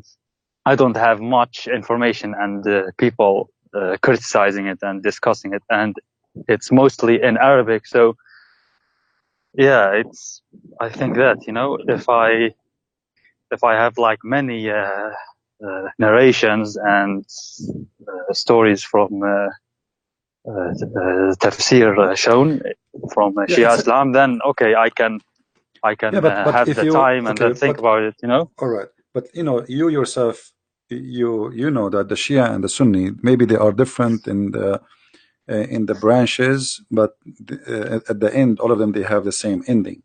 As an example, like the most popular number for the Sunni for the versions is 72. For the Shia is 800. So it doesn't matter really if it's 72 or 800. It's the same. You know what I mean? No, I've actually never heard about the numbers or anything in Shia Islam. I'm just being honest with you. I mean, well, in the mosques, they let me see if I can find. Let me see if I can find this hadith about about the 800 versions. The 800 versions are not the number of the versions. I mean, the number of the women you will get. This is the versions, and I think there's 1,000 other additional women. So 800 versions, Let me see if I can find the reference. Hold on. But you said about the Shia, like they are the minority, but yeah, they are still 10% to 20%. Like you can't measure it exactly, but they are actually more than 100 million. So they are still many. You know? Yeah. But the reason than the 100 million. most who come to debate Iraq, me, Iran, the most who I face to debate us is the Sunni, is not really Shia. I wouldn't see them. Okay, I found the reference. Hold on. This is a Shia website. I don't know if you can see my screen. Wait, okay, hold on. You see the screen? 1 second. Yes, I'm looking at the screen. Yes. Nur al-Thaqalain. You see it? Nur al-Thaqalain. Let me highlight it for you. المكتبة المقروءة. تفسير نور الثقلين. تفسير نور الثقلين. All right. This is Shia. All right. Now we go down. Let us see what the Shia says about the versions. Here it says في تفسير علي بن إبراهيم حدثني أتدرى بلا بلا بلا بلا بلا بلا بلا عن عبد الله عليه السلام أنه قال المؤمن يزوج 800 عذراء و1000 ثيب وزوجتين من الحور العين. قلت جعلت فداك 800 عذراء؟ قال نعم وما يفترش منهن شيء إلا وجدها كذلك. Okay, so how many versions you as a Shia? You get 800 versions, and 1,000 women, they are not virgin. That's mean 1,800, and 2 women, they are from the Hur. So what the total? The total is 1,802 women total. Do you see it? Yeah, I see it. Yes, I'm looking. And then here, if you go down, it says the same as the Sunni, but the number is different. It says that each time those Hawra, each time you have sex with her, she turn virgin again.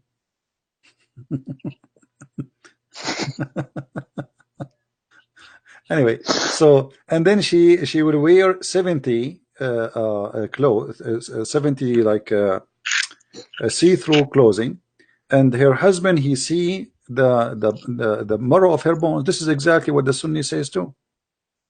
You see? Yeah. So you will see the marrow of the bones. This is exactly what the Sahih Bukhari says too. So Sunnah and Shia, they share many things. The differences between them is not about those things. The difference is about Ali and Fatima and who to follow who, you know, and what is the important, who is the family of the Prophet or the Prophet, or you know. So if you go in details, they are really very close in those things, which is crazy. So I'm happy for you. You will have 1,800 and 2 women in the heaven.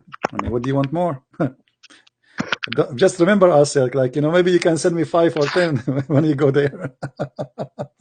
I want just calmness, you know. I'm just so confused right now. So I don't know what to believe, and yeah, but what I'm saying to you is there's no different reading. I mean, both of them, there's no way this can be true. I mean, you are smarter than this. Do you think really God will give you 1,800 women? What was the name of the tafsir? I haven't Nur heard of it. Nur al-Thaqalain. Nur al-Thaqalain. Yeah, there's many. Those are Al-Qummi. Yeah, those are hadith. Those, you see, this is the hadith. The hadith can be found in many books, but the tafsir is a you know, is a book collect many hadith to explain something to you. You know what I mean? The tafsir is not the source. Always, the tafsir is not the source. Like, you know, you can find Rawdat al-Kafi. You can find in al-Kafi. في صحيفة الرضا, etc. You can find all those sources. You know? Okay. Like in the book of Al-Kafi, it says the same too. I mean, all of them, they are the same. All is the same. So are you really convinced that in the heaven you will have this? Isn't it obvious that this is a lie? What does Christianity then teach? Like, what Well, is they heaven in asked Jesus. Christianity? They asked Jesus what the Jews, they always have they're thinking that when you go to heaven you will inherit whatever you have in earth because you're a good man. So Jesus said to them, he and she, they will not get married. They will not have marriage. They will be the same as angels. So لا يجوزون ولا يتزوجون. That's what the Bible says. They don't get married, and they will not get married. Why? Because simply they will be the same as angels. This is the house of God. This is the heaven.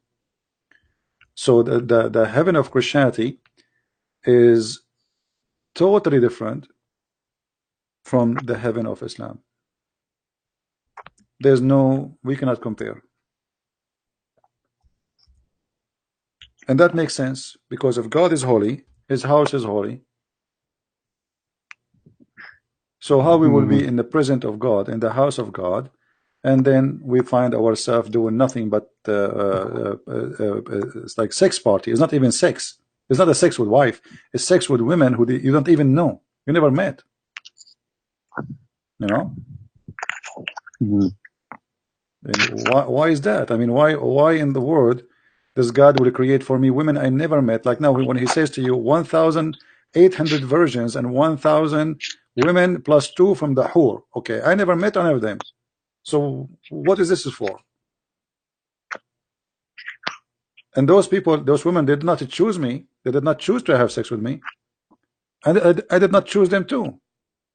So this is just a pure sex. There's nothing there but sex. If you, I don't know if you have my book Sex and Allah, you will see there's tons of source about sexuality in Islam, Shia. I'm afraid to buy it actually. If I buy it and then someone sees the title, like you live in the Middle East. Do you live in the Middle East? What do you say? Do you live in the Middle East? No. Yeah, well, you don't have to show it. You can rip off the cover. Like, why did you choose that title? Like, couldn't you like make it more discreet? Like, yeah. Because this is the topic. I like to name my books exactly straight. I don't like to be going in a circle. That's it. This is the book about sex and Allah. That's it. By the way, about the fig, you said that Allah swears by the fig, right? Yeah. I heard you saying that sometimes. So I looked up in Shia Tafsir. They say that At-Tin means Al-Hasan. Yeah, I know. And Al-Zaytun means Al-Hussein. I mean, do you see how the Shia go crazy? Sinin means Ali ibn Abi Talib. Like, right, guys. That was just to tell you what Hassan is saying. The Shia, they explain this verse. This is chapter 95, verse number 1, 2, 3, etc. It says, Allah swear by the fig and the olive. So they say that the fig is Al-Hasan and the olive is Al-Hussein and the Mount of Sinai is Ali. And the city of security isn't Muhammad, isn't it? They say like اهدنا الصراط المستقيم, like الصراط المستقيم is Ali also. Exactly. That's what they say in Shia. The same, they have I mean the Shia, they have a very crazy interpretation for anything. I mean, you know this? How in the world? Sure, this, yeah. Huh? How in the world, they come with this fig is is a human being. I mean, it says fig. Maybe it's just how do you call it in the poetry, like Majaz? I don't know, like when you Tashbih? Yeah, you say but you see, okay, but fig, honey, for example. Fig is honey, or fig, my friend. Fig is a symbolic of sin, never for something good. Even in the Bible, Jesus, he cursed the fig tree. Even in the Old Testament, Adam, when he commits sin, he covered himself by I mean, fig always come with sin. So in the Quran, suddenly the Muslim, they made the fig, Allah swear by the fig, which is very weird. And then the Shia, they come Hassan. furthermore, they say that al-fig is al-Hassan, and then the olive is al-Hussein, and the Mount of Sinai, suddenly it became, and by the way, the name of in Arabic is really funny. I mean, what Sinin, we do not know what Sinin is. What is Sinin? So they are guessing, saying this is the Mount of Sinai, you know, but not necessarily. We do not know what is this Sinin. We do not know. And about وإذا الموءودة سئلت. Like Yeah. you said that was about النفس المعذبة, right? Yeah, this is not about they in claim. Shia they say that is Al-Hassan. Oh no, Al-Hussein. Like they say actually correct reading is وإذا المودة سئلت, as I can remember, something like that. Like that was the original reading, like yeah, Well, like al-mawadda. Then you know, they say that is al-Hussein. I agree that in the Quran there's many the Muslims are confused about the words, and sometimes there's a dot is appearing somewhere changing the whole meaning, like, you know, hawar or hur, it's the same word. Hawar is the same as hur. Hamal or jamal. You know, Yes. remember the Quran was without dots, right? So how we can know, even if you read it inside, you can replace the jamal with hamal. It's very easy, you know. You can replace the word qala with mala. There are qira'at, they say seven, but I mean, there are many more actually. You remember the story about the 7 sleepers, and it says wa kalbahum. Kaliyahum, right? It is kali'ahum, not kalbahum. It is even in the Islamic tafsir, by the way. Some tafsir they say it was kali'ahum. Some even in the Muslim tafsir they say it's kali'ahum, but by mistake it appeared as kalbahum, and now they say kalbahum, which means their dog. So there's tons of things in the Quran are messed up, and the Shia agree with that. The Shia are more honest when they speak about the Quran corruption and how the Quran changed. But the Shia, they are not honest in the purpose of being honest. They are being honest to support their agenda regarding Ali and his family. You know what I mean? It's not because they are being honest in what happened. No, it's because how they can sponsor their agenda about Ali and his family. So they refuse what is written in the Quran today, because the same reason Muhammad, he refused the Bible which we have today, because his name is not there. They say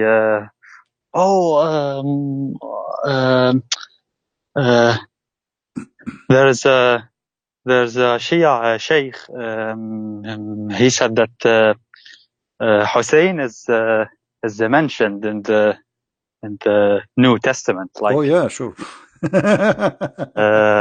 Hosanna, they really. I know. There's many videos. I saw it. Trust me. Like Hosanna means Hussein actually, and they corrupted it. Like, let me tell you what I do for fun. For fun, when I laugh, honestly, I don't watch Muslim Sunni. I watch Muslim Shia Sheikh talking about anything. Just put it for Shia with videos, and you will go crazy. Football. The football is about Al-Hassan. The ball is about Al-Hussein. The airplanes is about Al-Hassan. I mean, everything is about Al-Hassan. Satellite is made for the sake of Al-Hassan. The satellite, the whole world is made for the sake. I mean, Shia is the best comedy ever. Like, they beat the Sunni far. I mean, the Sunni is nothing when it's come to the Shia. I know you are a Shia. I don't want to insult you. I'm just being honest with you, but it's really crazy. I know. I don't know you, and you don't know me, so yeah, I don't care, you know. Like, yeah, nothing personal here. You know, we are just sharing what we believe. Yeah, that's true. But yeah. What you can do. All right, Hassan. Thank you for calling, my friend, and feel free to call tomorrow if you want, or any day you wish. All right. Yeah, thank you very much. But can we then go more in detail, especially on the Shia sources then? Sure. Next time, like Sure, no problem. Just Al-Kafi, you know, because I want to know more about it, because there is no one that deals with them, right? I'm all not right. Well, lying. I mean, if you promise me tomorrow you will come, I will change the topic just to make it about Shia.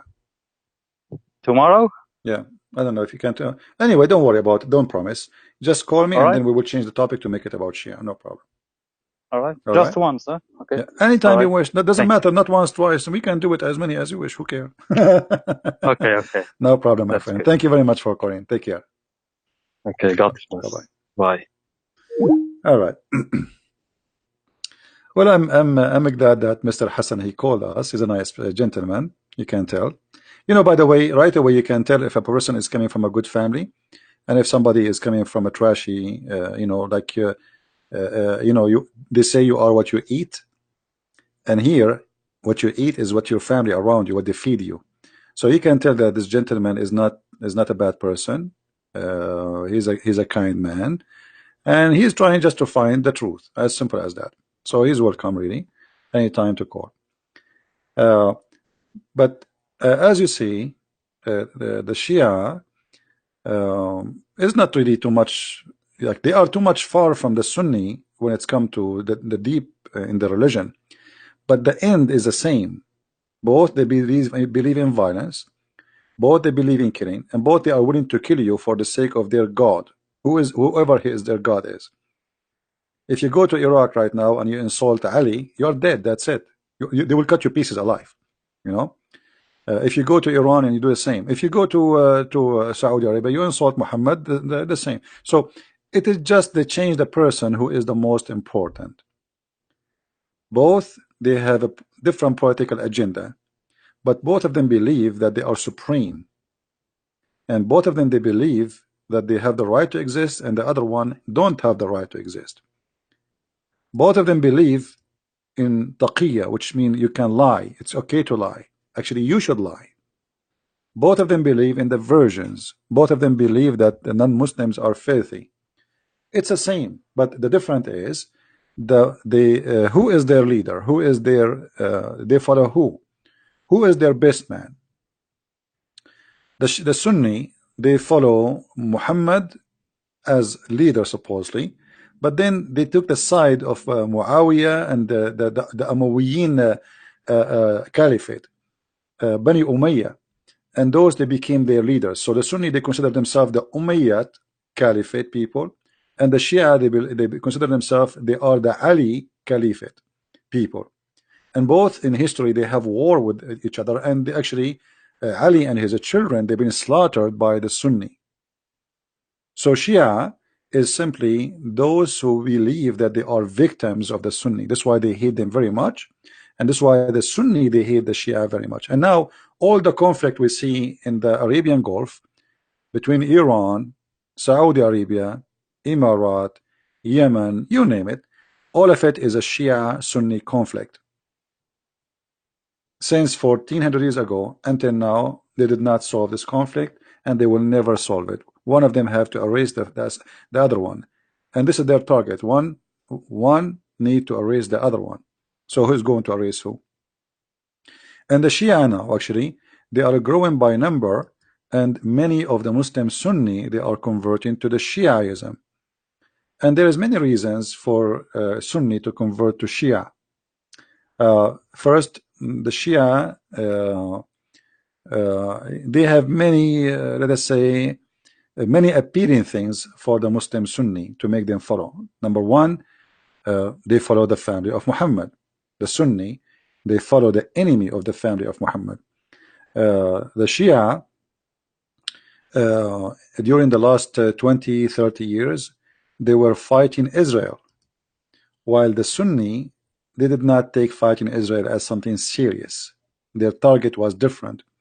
So the Shia, they were able to advertise themselves between the Muslim Sunni as they are the one who defend Jerusalem as the Muslim city, not Jerusalem, the Jewish city. So the Shia, they present themselves through Hezbollah, Lebanon, Hezbollah, Iraq, Hezbollah, Iran. that those are the Hizb of Allah, the party of Allah, and this is what the Quran says. The name Hizbullah is not something created from Google. This is coming from the Quran in chapter 5 verse number 56. Hizbullah hum al-Ghalibun, and this is the title of the Shia militant groups. The same time, the Sunni, they have a big militant group. It's called Muslims Brotherhood. But Muslims Brotherhood themselves, they are under the control of the Shia. This is why if you go right now and you listen to the news, you will find that Saudi Arabia, Emirat, Bahrain, and Egypt, 4 major Islamic countries, they are fighting the Muslim Brotherhood, while Iran sponsoring Muslims Brotherhood. So we can say that Muslim Brotherhood as a Sunni party, in the deep inside, it's a Shia party. The appearance, it is a Sunni party. But the target, obviously, is under the control of the Shia. The first center for the Shia, for the Muslim Brotherhood in Egypt was bought by the mullahs of Iran. You believe it? The first center, the first building for the Muslim Brotherhood was purchased by the Shia. And this is telling you the deep relationship between the Muslim Brotherhood as a party claimed to be Sunni and the Shia. And this is why you see that the Shia and the Muslim Brotherhood, they are like in the bed together. The appearance, they are enemies, Sunni and Shia, but the fact, the Muslim Brotherhood is not really Sunni. Let us say they appreciate Shiaism very much, because Shiaism is their way to reach, to take over, to control money, support, etc.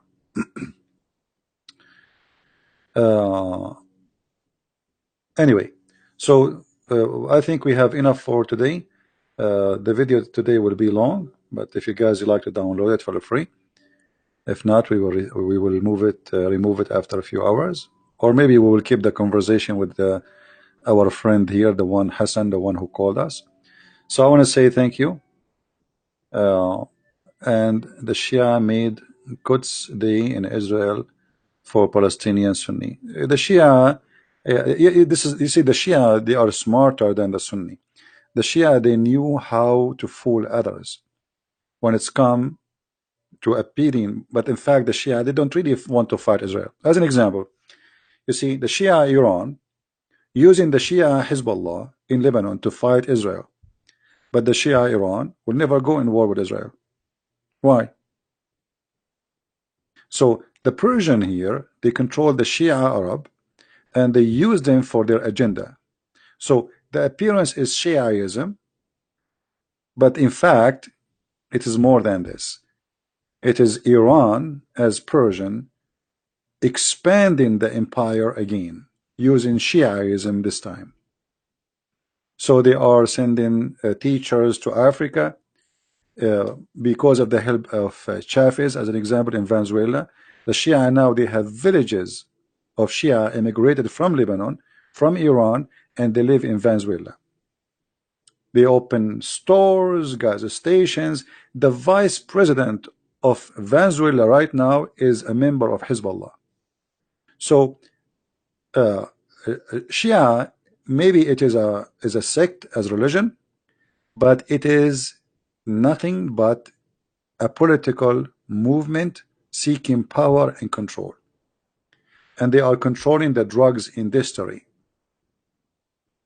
Most of the income of Hezbollah is from cocaine and heroin, same as the most income of Taliban, of the Sunni.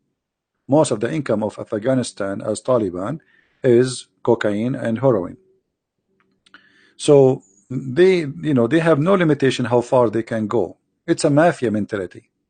They are mafia, but the appearance, they are religion. The appearance, they are decent, to grow beard And the appearance, they are people who reject violence. But if you go deep, like, you know, there's a guy, his name Imam Tawhidi. I don't know if you heard of him. If you hear this guy, you think that this guy is an angel. But the book he read, claiming that he reject the books which teach violence, he's a hypocrite, he's a liar.